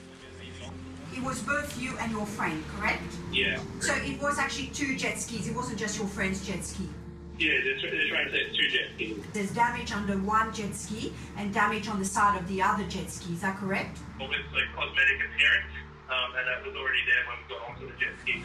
There's a problem in Thailand with jet ski scams. You take a jet ski out, you don't think it's damaged, you bring it back, the jet ski vendor shows you the damage and accuses you of doing it. You're going to need to pay compensation to get yourself out of this problem. But Stephen's adamant that he's not responsible for any damage to the jet skis. The operators insist he damaged both, and they won't budge until he and Mai have paid 70,000 baht, or $2,500 in damages. The embassy's advised them to go to the police station. Sharon, an expat from Melbourne, volunteers with the Royal Thai Police Force. It's her job to help tourists in trouble. When he told me there was 70,000 baht, I'm going, what? And then he goes and shows me the damage. Yep. He starts poking at it. Yeah, he starts making the hole bigger. The person who determines the extent of the damages is the person who owns a jet ski. So sometimes that can be really unfair. Because they're saying they did not collide, only one fall off. If the bottom is broken, the owner have to fix it. Yeah, I understand this. But 70,000 is far too much. The jet ski operators are demanding that Stephen and his party pay up in cash, immediately. But Stephen needs every cent he has to pay for that fab wedding venue. When I know they have pictures of the bike I'm on, they know which hotel I'm in. There's only one way pretty much out of the Laguna Resort. There is no safety. Like you're just in constant fear now. We want your money. We want your money. We want your money. He's on the ground injured. We need the witness. Look at this. Okay. Water going in. Because it can talk, anyone can talk. In Phuket, the argy-bargy over the damaged jet skis is into its 3rd hour, and it's out of control. If they're going to try to extort us, I guarantee it. I'd rather pay for a lawyer on principle just to beat them. I understand that, but all of that stuff that is logic to you at home doesn't apply here, unfortunately. Stephen's Aussie pride won't let him back down. Not only is he refusing to pay compensation, he's now threatening to drag the jet ski operators through court. Fiancée Mai is at her wit's end. What's it going to cost me when I go to court? Because that's where it's heading. Probably upwards of 100,000. That's $3,000, a big chunk of the cost of their upcoming wedding. It's a high-stakes game of bluff. When I win, can I claim that back from them? I'd have to ask that question for you. Could you? Yeah, I can. Yeah, sure. Hello. Hi, Trudy, Sharon, Joyner. How are you? I get worried when I hear the people caught up in the scams getting angry and not being able to control themselves and thinking that they can win. It's Trudy from the Australian Embassy. Trudy, how are you? It's Stephen here. It's not set up so that the person who is scammed can ever win. I can't make Thai law Australian law. Because I'm confident I can win this. It's just fabricated a story, and he scammed me, and heaven knows how many other people he's scammed. If he pushes and pushes and pushes, he'll end up with a criminal charge against himself for damage to the jet ski. He'll end up waiting here for 48 days. He might get bail, otherwise he'll spend his 48 days in a Thai prison. So, coming here for what was a dream wedding, has now turned out to be a nightmare because of scammers. I want to go because I want to see for my own self that he's okay. Trudy is on her way to meet the mysterious Nathan Hansford while he's in transit at Bangkok Airport. There's lots of weird loose ends in this case. An Australian man who vanished in Thailand more than a month ago has been found in Cambodia. He was involved in a motor vehicle accident and suffered from amnesia. Our job is tricky. We have two clients. Our client is his family, but our client is also him. I want to make sure that his family has got his best interest at heart. Rather than just rushing him home because they want him to go home, I want to check that that's what he really wants and that he's got access to the medical care that he needs. Trudy speaks to Nathan privately for about 20 minutes. He insists he can't recall what happened exactly, but offers this intriguing afterthought. He says, if I was really missing, you wouldn't have found me. Nathan is physically, obviously in some pain and finding it hard to walk, but mentally he seems okay, he's just tired. Nathan owns a house here, so I'm sure he'll come back. And we even spoke about having a beer one day, so look forward to learning a bit more about maybe what really happened to him in Phnom Penh. I'm really happy to see that you're safe and you've made it back, so all the best for the future and Thanks for your help. It's been amazing. have a safe trip home, okay? Cheers. All right. Thanks, Trudy. Bye.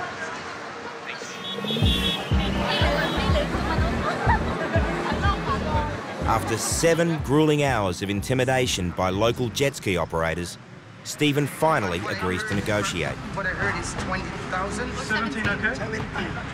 Yeah, he's 20. You dropped 3,000 baht, we have a deal. Yeah, for that. Yeah, 17,000. But the jet ski operator is not willing to back down anymore. Neither is Stephen. Despite the risk of jail, he threatens to make a police report and start court proceedings. We come from this court case was sitting until now. The police threat has paid off. The jet ski operator caves in. So I have to give you 17. Okay. Yeah.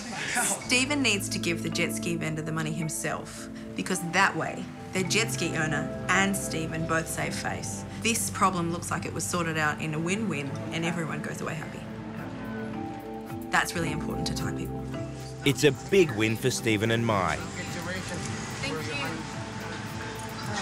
They were stung for 70,000 baht and settled for 17,000, around 600 Aussie dollars. Happy that it's over, but tomorrow that's going to be patched up and someone else is going to dig into the exact same thing.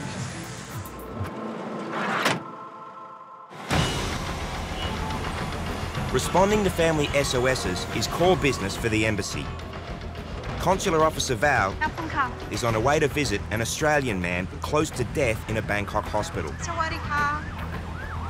When I spoke to you earlier, he was a little bit confused. Well, now he is desperate. He's telling like, my family is not taking care of me. I'm only one here. No one is taking care of me. I should die. Like that. I want to die now. 75-year-old Wan retired here from Sydney in search of a more affordable lifestyle. But then his kidneys began to fail, and without travel insurance, he couldn't afford the dialysis he needed.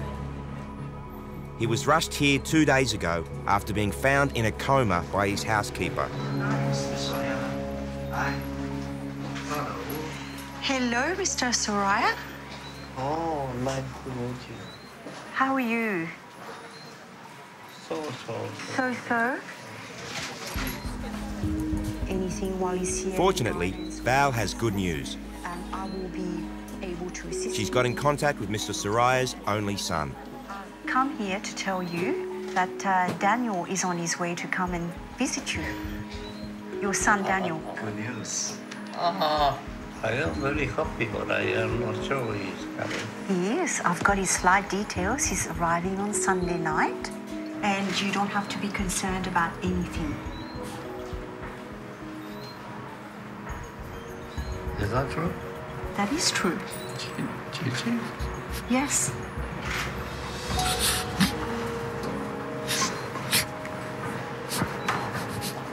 Anyway, thank you very much. There is hope. Right? Okay. I see this very frail, elderly gentleman, almost like a child. I see a man who wants to die. He has nothing to hang on to. He's not spoken to anyone. I'm actually concerned for him. So rest assured that you are loved and you will be taken care of. In Sydney's western suburbs, help is on its way. Mr. SoReal's son, Daniel, is the lead singer in a heavy metal band. He's 22 and works in a call centre. But this is one book that can't be judged by its cover. Daniel is determined to do right by his dad. You know, I'm not going to sit here and just wait, because, you know, who knows how much time I have left with him. So, as far as I'm concerned, like, this is either going to be my last chance to bring him home, or could be my last chance to say goodbye, whatever it might be. I really feel for him because he has no one here.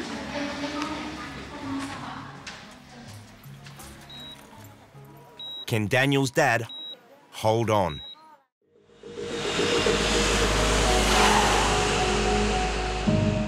At Bangkok Airport, heavy metal head Daniel is on a mission to reach his dad, who's gravely ill from kidney failure.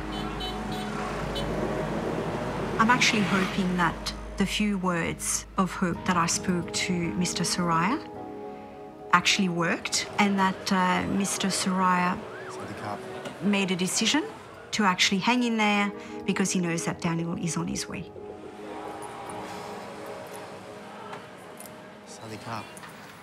Oh, my baby.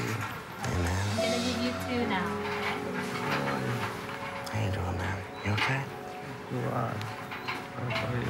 I'm good. It's very good to see you, man. It's very good to see you, too. I came all the way here just to see you. Luckily, Mr. SoReal's condition has stabilised. Anything you need? Just me? Just me. I'm here.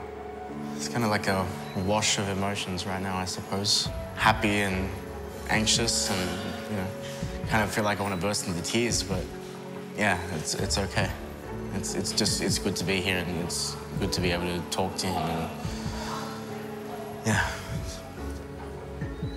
But without travel insurance, Daniel's dad won't survive long in Thailand.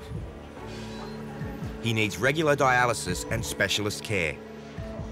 Daniel needs to get him home to Australia, where hospital treatments are free. But there's a hitch. Mr. SoReal has run up a $3,000 hospital bill and can't leave until it's paid. I'm going to go and organise a payment plan somewhere along the lines of about $650 a month for about 3 months to cover the rest of the bill. This is my responsibility. Money is money. It doesn't mean anything. The human life is much more valuable, especially your parents. Because Daniel can't afford any more medical care in Thailand, he'll have to be his father's nurse until they fly home. It wasn't meant to be like this. Daniel is doing the best he can, but he's totally out of his depth.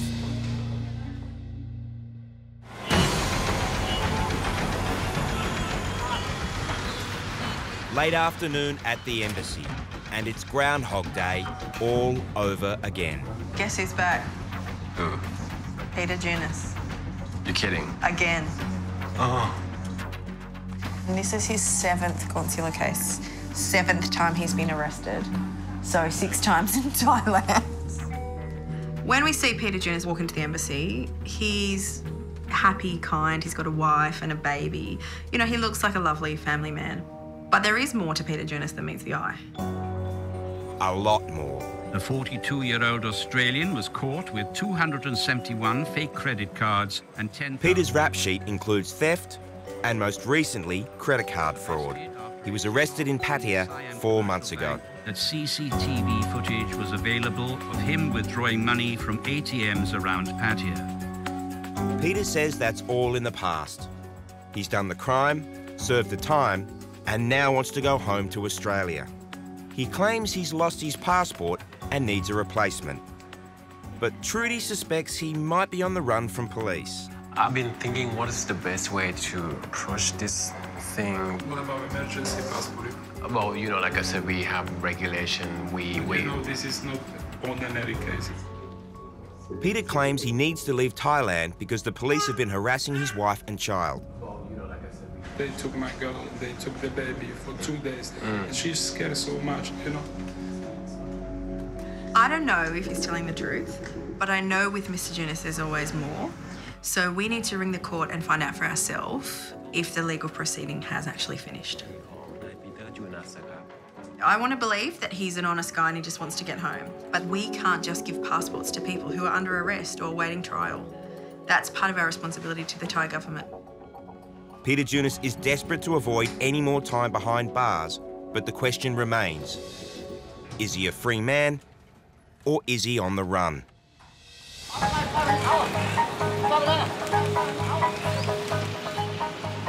After just one night looking after his gravely ill father, Daniel's completely frazzled and stressed out. He's come to the embassy, desperate for help. I wanted to get Dad out of hospital as quick as we could, but I didn't really take into consideration how much care he really needed. Daniel has to get his dad back to Australia immediately, where he can get the high-level medical treatment he needs. Hello, Mr. SoReal. The embassy team is working to try and get them on the next available flight home. You think that you can travel tomorrow? I hope so. Okay, I'm booking the ticket first. I'm changing your ticket and booking one ticket for him. Okay. But to get home, Mr. SoReal may need more than a ticket. A fit-to-fly certificate is a guarantee that the patient is actually able to undertake a long trip on a plane, and Daniel doesn't actually realise that his father doesn't have this guarantee from the hospital. If airport authorities request this fit-to-fly certificate and he's not able to provide it to them, then his father won't be able to board the flight. This is more help than what I can do by myself. It's a nightmarish catch-22 situation. Definitely. And Daniel can see his dad giving up before his very eyes. Now, what did I say to you yesterday? Stay positive. Yes, Daniel, I stay positive, but there are too many negative things there.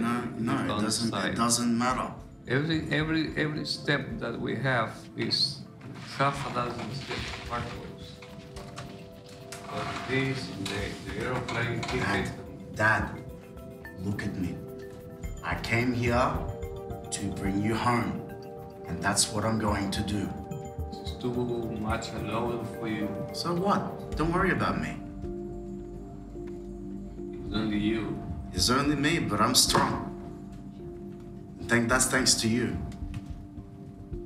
You know that?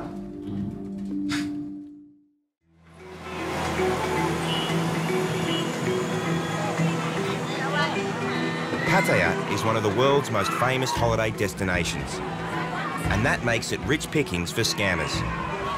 Aussie Peter Junis was caught here in a police raid with nearly 300 fake credit cards and skimming devices. And 10,000 baht cash. Now he's at the embassy with his young family, hoping for a new passport, because he says he lost the old one. But the embassy undertakes its own investigation and uncovers a very different story. So I just spoke to a prosecutor, and he said that his case is not finished. It looks like he's going back to jail because they're going to file a formal charge against him. And that means no passport and no flight home to Australia. It's bad news. I do feel sorry for him, so it will be hard to... And he's crying, I think, so... I don't actually like that part of this job, giving bad news. Peter's either lying and the authorities have his passport because he's a flight risk, or he's been given the wrong information. So we can't give you a passport today because the police are... No, we can't give you any kind of passport. With so much at stake, Peter's not giving up. police give me with my passport, but I just cannot find it.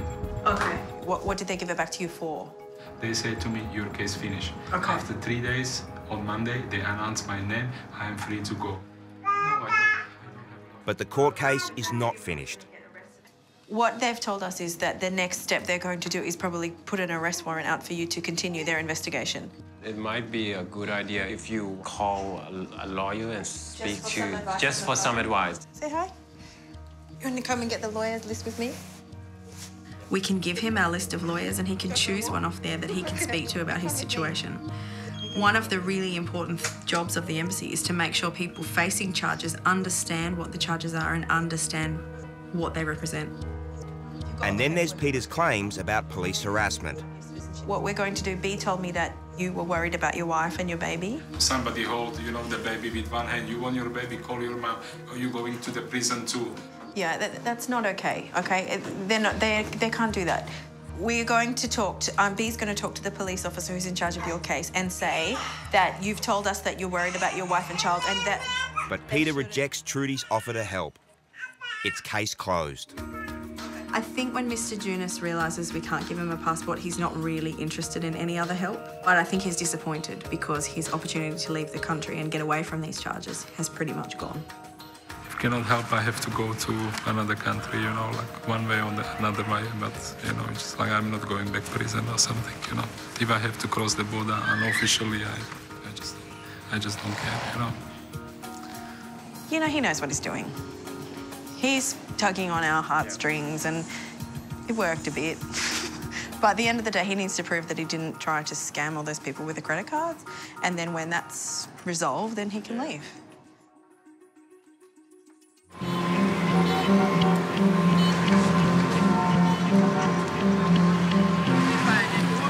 It's a steaming 30-degree Bangkok morning.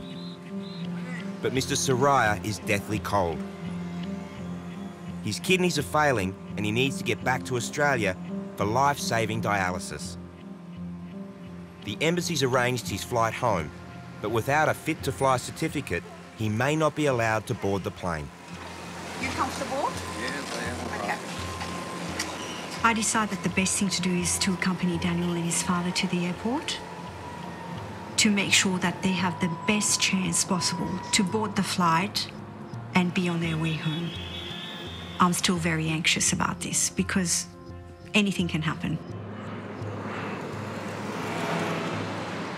They could ask questions.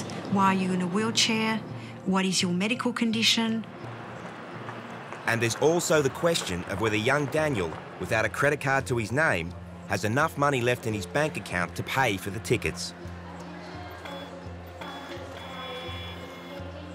He can. Just. Yes. But he's now flat broke till his next call centre paycheck. And he still has his dad's hospital bill to repay. Val is impressed. You've done a lot for your dad, haven't you? I'm sure any son would do the same thing for their father. Yeah. It's the least I can do for my dad. Yeah. Despite my initial shock of Daniel's appearance, and I'm totally blown away by the fact that he cares so much about his father. But it's not over yet. Val's biggest fear still lies ahead. Will the chief steward allow Mr. SoReal on the plane? No airline in the world wants to risk an in-flight fatality or critical illness that could force an emergency stop and cost thousands. I think everything in my head is just, telling me to keep moving forward, not to turn back, not to think negative, not to doubt myself, just keep going. Behind the scenes, the embassy's pulled every string it can. But underneath the cheery goodbyes, Val knows if they don't get on board, it's the end of the line. Daniel's taken a leaf out of Val's book. Gently, gently, and lots of diplomacy. Bye. They've made it. Now Daniel's dad just has to survive the 10-hour flight home. Just a few days after leaving the embassy, Peter Junis was rearrested before he could skip the country. He was found guilty and sentenced to 50 years jail. Daniel's dad survived the long flight home, and is now receiving dialysis 3 times a week in Sydney. Mai and Stephen's fairy tale Phuket wedding went off as planned. And so ends another day in paradise, where dreams can come true.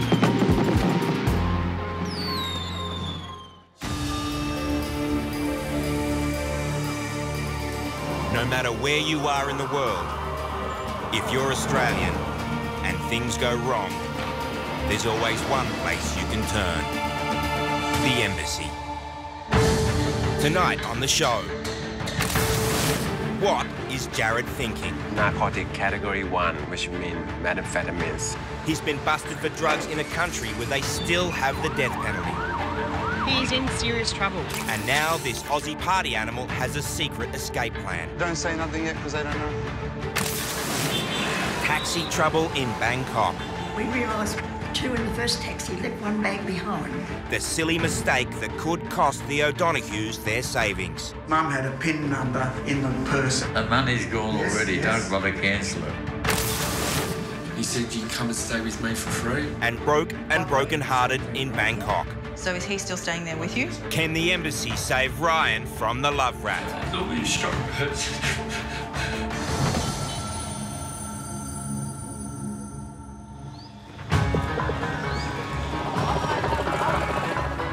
Thailand, a kingdom of contradictions, where a gentle Buddhist culture collides with a hardcore party scene.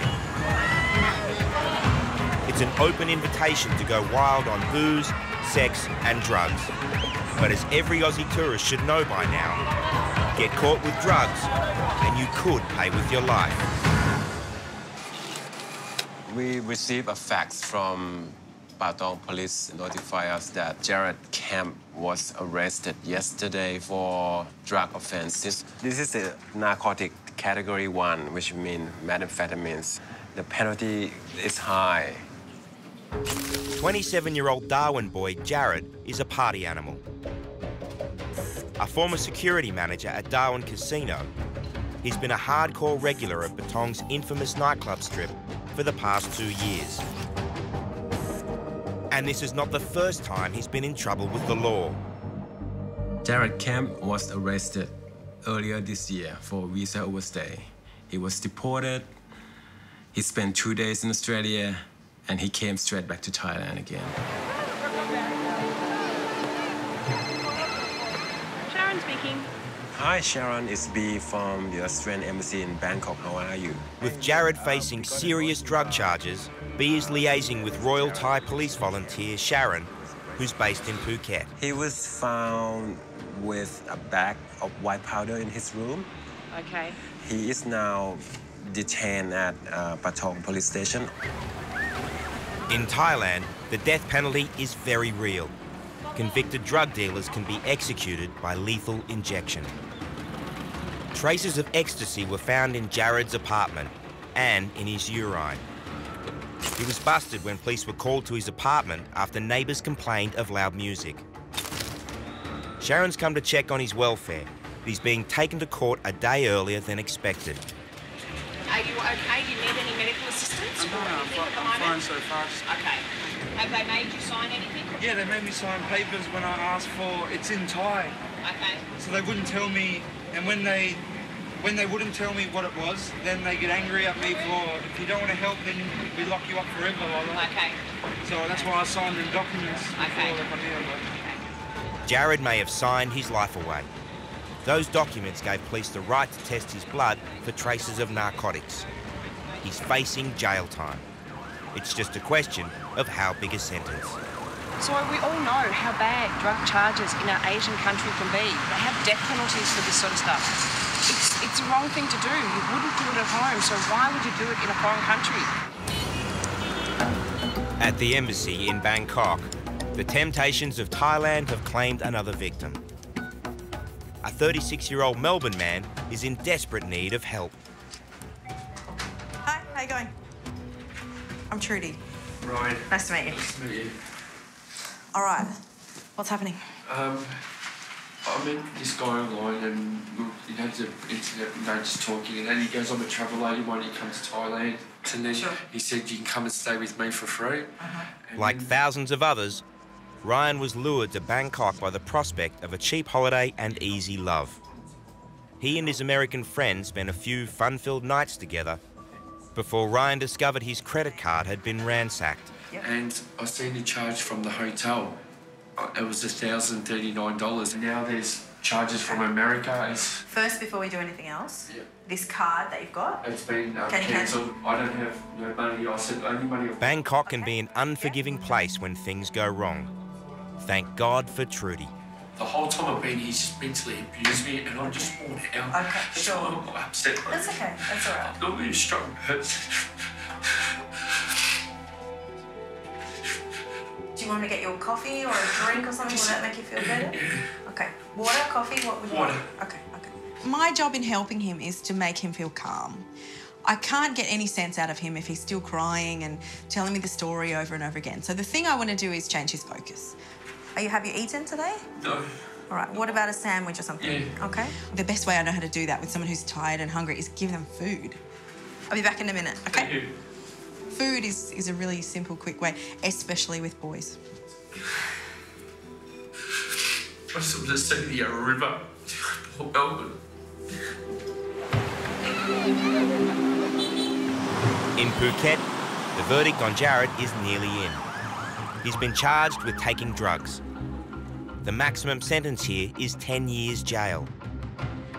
He's also overstayed his visa again. The judge delivers his sentence. Hi Sharon, how are you? They've charged him with overstay, 1,000 baht fined. They've also charged him 5,000 baht and a 4-month prison sentence for the drugs in his system.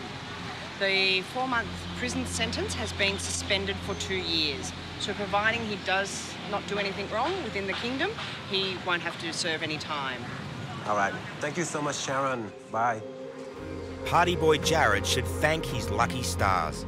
Instead of years behind bars, he's got off with a $200 fine. We believe that what's going to happen now is they're going to take you back to Kathu police station, and that they're going to wait for immigration to come and take you. And you will be deported. I don't know when that's going to happen. They can only deport you once they get the papers from the court. I don't think Jared actually realises the severity of what he's done. He's very calm, cool, collected about it. I'm really worried. I don't think he's in the right frame of mind. He's in serious trouble. He will probably be blacklisted from ever coming to Thailand again. And his drug taking is only half the story. What no one yet realises is that Jared has a Thai girlfriend and she's 3 months pregnant.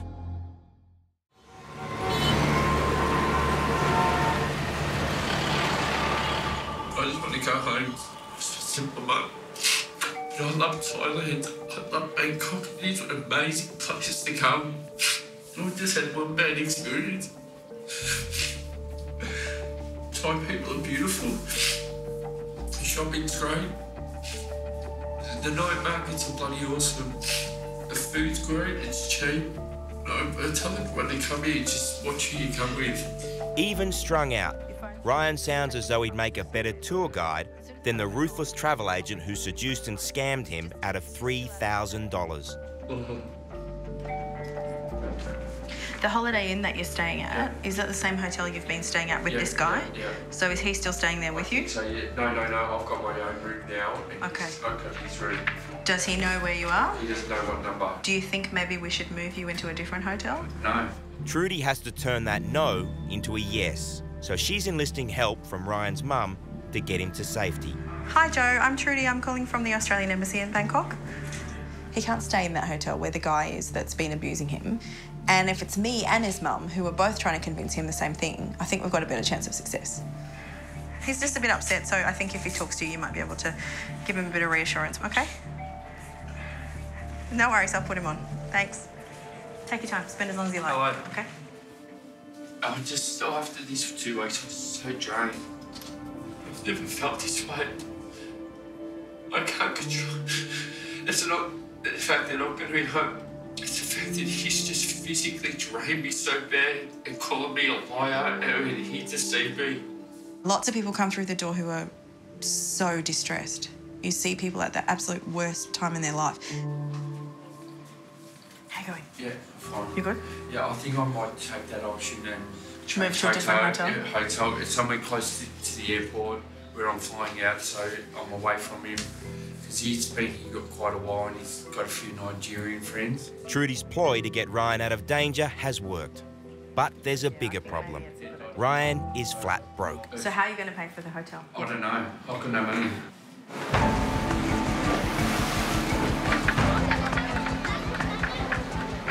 In Phuket, Jared's big night on ecstasy has spiralled out of control. He's been convicted of drug taking and is due to be deported tomorrow. That's if his family can access money from his Australian bank account to pay for an air ticket. If they can't, he'll go to jail. So the embassy will contact your dad, and yeah, we'll go from there. Excellent. So, but your health-wise, you're okay, and you don't need anything. No, I'm fine. Okay. Back in Bangkok, the embassy has just discovered that Jared has a girlfriend, Oi, and he's told her to go to consular services and ask B for help. Jared's Thai girlfriend's here, hoping to speak to me about an emergency visa to go to Australia with Jared. That's not going to happen anytime soon. This could be awkward. What's her name again? Oi. I'm going to tell her the bad news that we can't really help her with the visa issue. But the real tragedy is that Oi is 3 months pregnant with Jared's child. This is her ultrasound. Party boy Jared has a lot to answer for.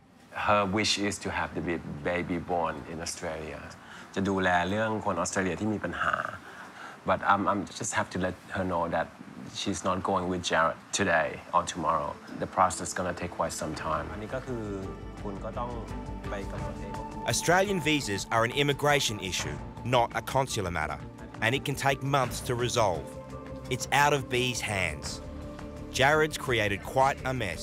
Hi, David. How are you? Right now, B just needs to get Jared's dad to transfer funds to pay for his son's flight back to Darwin. I need to fax a copy of his ticket to immigration first thing tomorrow. And also, Dad's going to send some money to his Thai girlfriend because there's some deportation fee that need to be paid tomorrow morning as well. And, you know, his dad just worried about Jared, you know. He wants his son to be home. But Jared has a crazy plan that will dash any hope his dad has of getting him home. He texts Oi to meet him at the airport. Can she pay for it? Can you pay for it?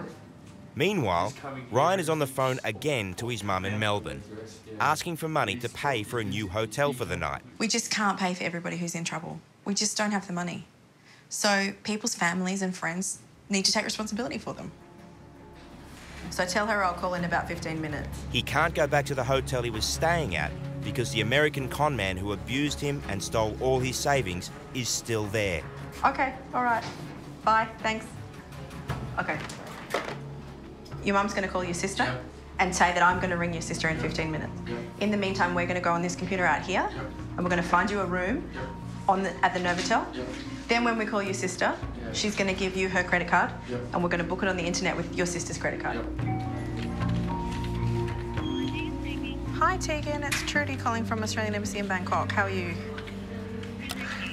Are you okay to give us your credit card detail to book this hotel for your brother for tonight? It's about 70 Australian dollars for the hotel room. Is that going to be all right with you? Okay, all right. Well, thanks so much for your help. He's going to be really happy that you've done that for him. I'll put it through, and then maybe I'll send you a text message when we've done it, if you like. Thanks, Tegan. Bye. She said it doesn't matter how much it costs. It's a nice sister. Get your things. Yep. Get in a taxi to this hotel. Yep. Don't spend all your money because you need enough money for this taxi. Yep. And then tomorrow, just go to the airport and go home, okay? Thank you for your help. Some days I feel like I'm mother to hundreds and hundreds of people. They don't give you the money back, just go home. I love the people. I love seeing all the different people coming in with all their issues, and I love being the one who can help them. Time to cut the apron strings. You're just the victim of a crime. Yep. You haven't done anything wrong. Yep. All You'll right, be thank fine. you. See ya. Ryan just wants to get home and not press charges. So it's case closed and back to Melbourne and his beloved Yarra River. Bangkok. As the ancient city comes to life, the embassy is a hive of activity. Preparations are underway to host the most glamorous event in the diplomatic calendar. Today is our Australia Day party. So what you see here is people in the final throes of setting up the food and the drink, and we expect anywhere between 500 and 700 people. I've got my dress. Where? All across the embassy, The dress. Australia Day fever has taken hold. Especially made for this occasion. Hopefully I'll look glamorous like these ladies who I have for my inspiration on the wall. I'm just looking at my dress for tonight. You think it's okay? Yeah, I like it. I love the color. Oh. Very nice. Can you show me your shoes? I think I forgot the shoes. I'm gonna have to go home and get them. But yeah, I'm not wearing black shoes. They're silver. They're sparkly silver shoes. I really want to These shoes see are not this coming out. As the embassy security team prepares to welcome Thailand's elite, a reckless young Aussie is plotting to double-cross Thai authorities.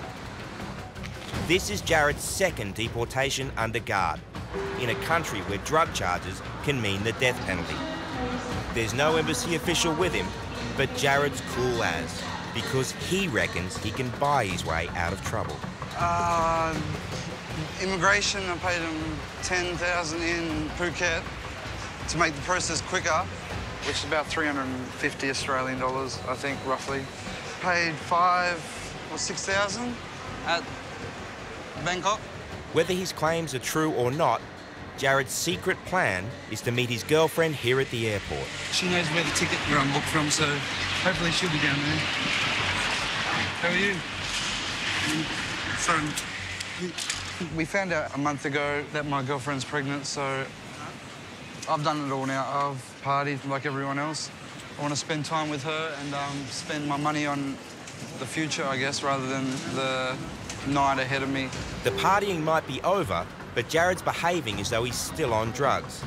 The guards think he's flying back to Darwin alone, but Jared's cashed in his Aussie flight for 2 cheaper tickets to somewhere much closer, for him and for Oi. Yep, so we go to Singapore and we stay there for a few days. But don't say nothing yet, because they don't know. If the authorities discover they've been tricked, Jared could find himself straight back in jail. Oh, thank you very much. Thank you. Back at the embassy, the ambassador's private residence has been turned upside down. It's now a party venue. Some of the pieces are very rare. There's a lot of antiques, a lot of nice pieces, so we need to protect them so that we can store them. In just a few hours, the country's rich and powerful will all be here to celebrate our National Day. We've got Cooper's beer, fish and chips, then we've got the satay, we've got the lamb racks, we've got desserts. Uluru is actually the cake. And of course, everyone loves a lamington. We have a reputation of throwing one of the best National Day events in Bangkok. And we want people to keep on saying that your party is the best. And Australia is a source of high-quality product and high-quality people. One Aussie partygoer who won't be celebrating tonight is Jared Kemp. He's being deported from Thailand for taking drugs and overstaying his visa. Went out with a few friends and we had ecstasy when we were partying on the beach. But he has a crazy escape plan straight from a Hollywood movie, though it's more Dumb and Dumber than James Bond. Jared's plotting to fly from Thailand with girlfriend Oi, stay in Singapore for a few days, and then sneak back into Phuket. Your first time out of the country, yeah? I don't have clothes, I have to change. I know, we go shopping there. Yeah. You have only 1 million, you go shopping. We go shopping market. The embassy has no idea what he's up to.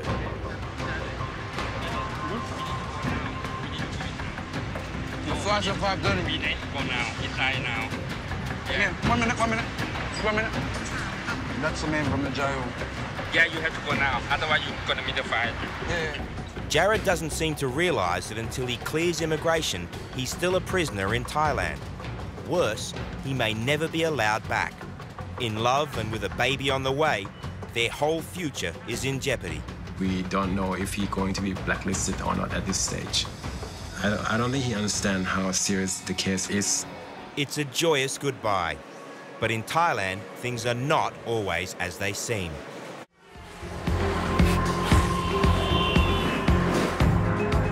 We're just standing here waiting for our guests that we've invited to the Australia Day function to come so we can say hi and take them in and make sure they get the best wine. Politicians, ambassadors, military officials and billionaires. They're all here. The ambassador's residence is the centre of power in Bangkok tonight. How are you? It's my wife, Teresa, the Minister for Education. Come through, we'll introduce you to my deputy, Jonathan. At the front gate, Callum's playing bouncer, or officer in charge of front-of-house protocol, as it's more diplomatically known. Hi there, how are you? I am a bit of a general dog's body at the moment, so no. Yeah, I did get the short straw. In diplomacy, there's an elaborate and well-established pecking order, and heaven help the official who gets it wrong. Callum has to decide who can drive and who has to walk in. Only the very elite get to drive. Protocol is everything. It's really, really important. We need to make sure that they're being greeted, they're being looked after, and the event's a success because Australia Day is the face of Australia. Oh, welcome. There's a guest of honour has come. Guest of honour.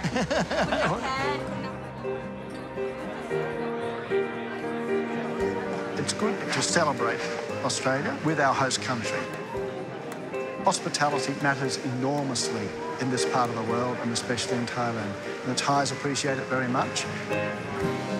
And it's an opportunity to thank the Australian staff. It's Brad, my partner. Oh, nice to meet you, Brad. Nice. How are you? For the contributions that they have made to the good health of the relationship between Australia and Thailand. Can I ask all of you to join me in a toast to His Majesty King Bhumibol Adulyadej, the government and people of Thailand. It's a glittering success. Happy birthday, Australia. As day breaks, cultures collide again. Jared's Singapore fling has flopped. After 2 days out of the country, he and Oi flew back into Thailand, where he was immediately arrested and deported. Again. He's banned from coming into Thailand for 99 years. So which means basically for life. The moral of this story is, Jared thinks that, he can do anything and the rules doesn't apply to him, and he had to learn it the hard way, and now that's gonna cause a lot of hardship for his girlfriend and his unborn child.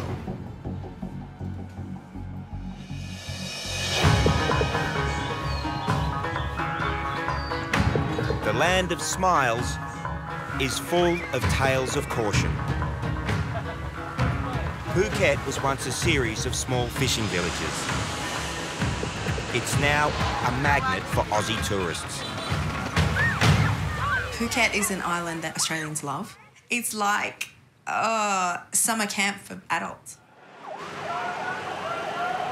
But even summer camp has its dark side.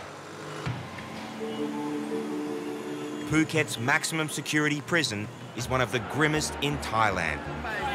And here, among the 2,000 prisoners, is this man, Aussie entrepreneur Rel Hayes. He was arrested for fraud after a multi-million-dollar development deal went pear-shaped. The embassy is making an emergency visit to the jail after being alerted to fears for his safety. His son, he's scared that his dad will commit suicide. So that's why we're here to check on this guy. Any kind of case where we think someone might harm themselves or do something, we need to take it really seriously. Trudy and Bea arrived to find the jail in lockdown after a prisoner was killed trying to escape. As they investigate, Rel's 27-year-old son is heading to the resort where his father was based until his arrest. Reese is here from Perth. his father's only child, and the focus of all Rel's desperate pleas for help.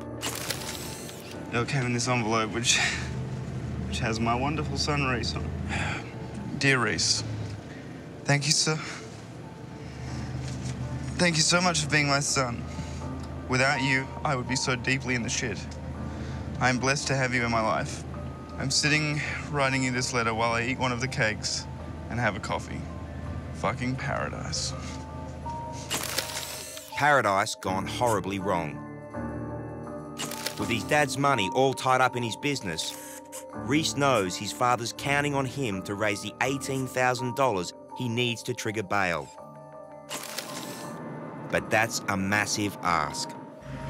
Dad doesn't really seem to understand how he's perceived out here. There's a really strong antagonism towards him now, and I'm kind of caught in the middle. They're telling me that my father must be a shithead and a criminal, and my father telling me that I need to push them harder to make them help him. Wake up. You tell me something about, Jetpan Bat? The hotel still owes his dad money from past business dealings. Yeah. There is? Yep, okay. Is it possible to get today? Yes, sir. I will. That's really good. Come, thank you. They've also got Rel's possessions. The computer bag. That was probably the thing he was most worried about, was the computer, which is not in here. Yep, I'm just looking for the laptop. Mysteriously, the laptop has disappeared. Yes, thank you very much. See you later. But the money will help. This will go straight to his lawyer, and I mean, it's not much. It's probably $200, $300 Australian, but it's, I don't know, something. Back at the jail, Trudy and B have been granted just 20 minutes with the prisoner. I don't know if you have any idea what it's like in here for a foreigner. It is inhuman. I've lost 20 kilos in 3 months, and they're treating me for scabies, and I've got a fungus. We sleep on top of each other. 340 people in my room last night in 240 square metres. He got emotional during the visit. He was describing the conditions that he's obviously finding tough. He's broken down in tears and is obviously so upset about his situation. That's always hard to see. Rel is suffering from depression and needs urgent treatment. B is organising for him to see a doctor, but that could take weeks. Right now, all Rel's hopes are riding on his son bailing him out. I'm basically calling to see if you would be interested in doing a loan. In Phuket. Okay. Reese Hayes is desperately trying to find the 18,000 Aussie dollars he needs to get his businessman dad safely out of jail. So, you know, if anyone is in a position to loan 250,000, I mean, that's not going to take long to pay back. That's 8,500 Aussie dollars. Yeah, it's 20% of the bail. So if the bail is 2.5, we need to reach the 20% mark. In just 4 days, he has to leave Thailand. Reese is ringing everyone under the sun. I've got you at a bad time, I appreciate that, but I'm about to leave the country, so I'm getting a bit desperate. I'm basically calling to see if you would be interested in doing a loan. Okay. Do you know anybody else who might be in a position to offer him a loan under these circumstances? But Rel's business failures and fraud charges means no one's rushing to help. Dad does have to accept that he has not always been completely decent in his dealings with other people, and people are now a little bit wary. A few kilometres from the beach, Rel Hayes remains locked in jail. Without bail, he could be here for 2 years before he's even tried. Everything rests on Reese's young shoulders to get him out.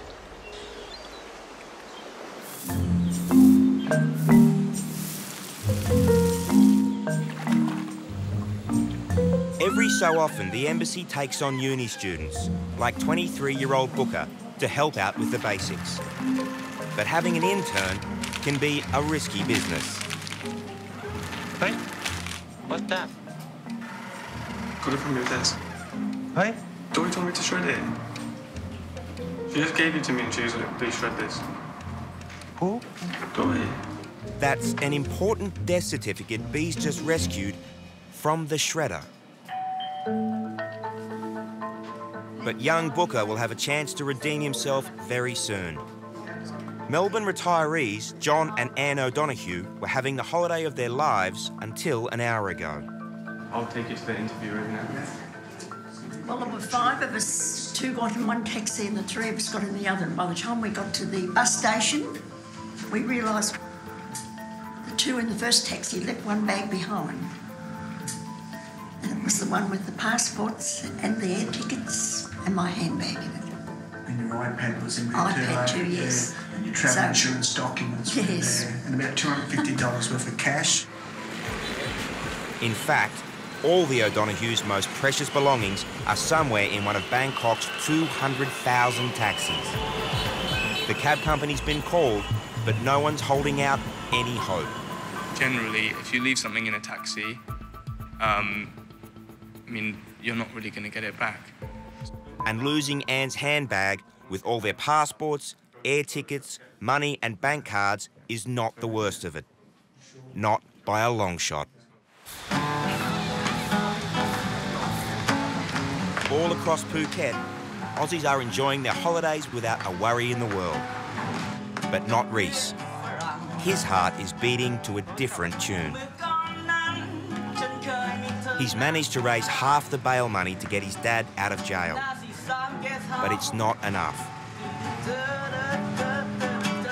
I am developing a much more honest understanding of words like harrowing and devastating and catastrophic.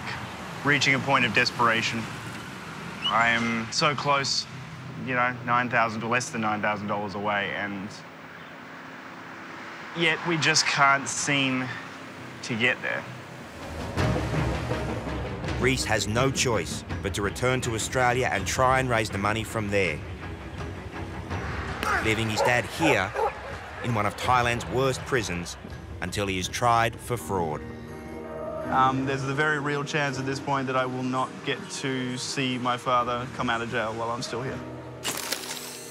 I have to accept at this point that I might be going home without actually getting to touch him. Phuket Prison is a place of broken dreams, where the pain is shared by many. Today I saw him cry for you know, maybe the 3rd time in my life. I think I could easily count on one hand the amount of times I've seen my dad cry. But when he realised that he wasn't getting out before I went home and that he wasn't going to see me anymore. And so it's just, it's nice to see him like this, but it's hard.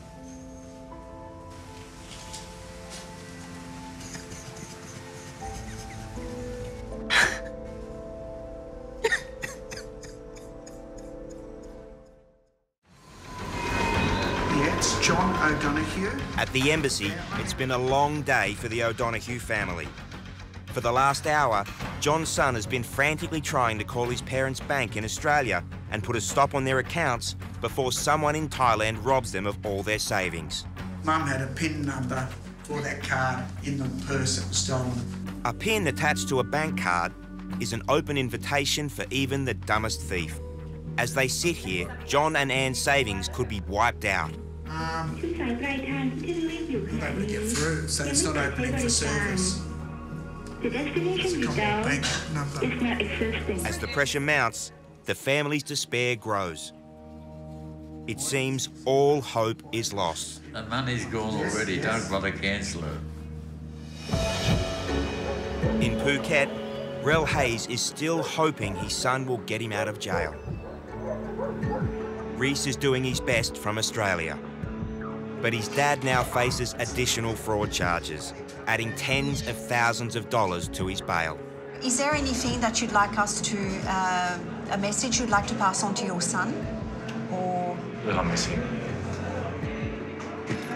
And I miss him more than anything. it's very hard for me to see Mr. Hayes like that because he's in a very difficult situation.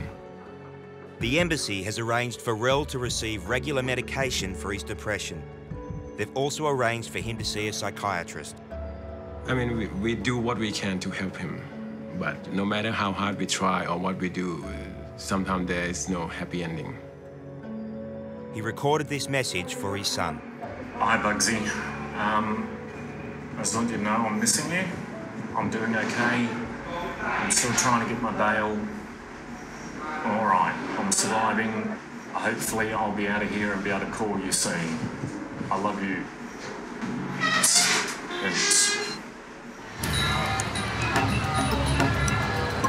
It's taken hours, but John's finally been able to get through to his parents' Australian bank. And there's some good news. Yes, there's been no transactions. All right, that's good. Now, there's just the massive headache of organising new air tickets, cards, hotel bookings, and of course, passports. If there is a possibility that it could be done quicker. But as everyone scrambles to salvage what they can of the O'Donoghue's wrecked holiday, family friend Nhung Yao receives a surprise call that stops everyone in their tracks. Good news! We got it back. We got it back. You got it back, eh? The taxi driver has been found. And miracle of miracles, Everything's still there. Everything's still in the bag. Yep. That's a good story, isn't it? That's a great outcome. Just on time. the taxi's now on its way to the embassy.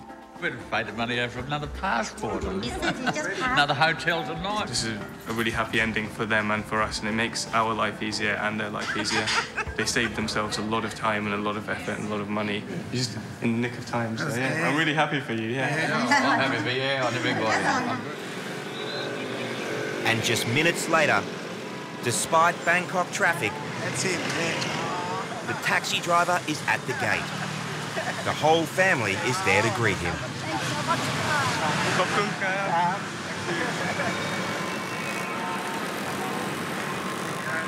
Wonderful, wonderful. Spent $250 cash or something in there. We're going to give that to him. Whatever cash we've got there, going to give to him. So, yeah. So, no, he's worthy of it. Worthy of it. That's the equivalent of a week's wages. Instant karma. You help people out in need in a foreign exotic country that they haven't been to before, and they're really thankful that you've helped them out, so there's like a feel-good factor to the job, so it's quite nice. And so ends another day in paradise, where little miracles can come true. There's even good news for Rel Hayes. After nearly a year in jail, all but one charge was dropped. He received a 6-month suspended sentence and is now back living in Perth.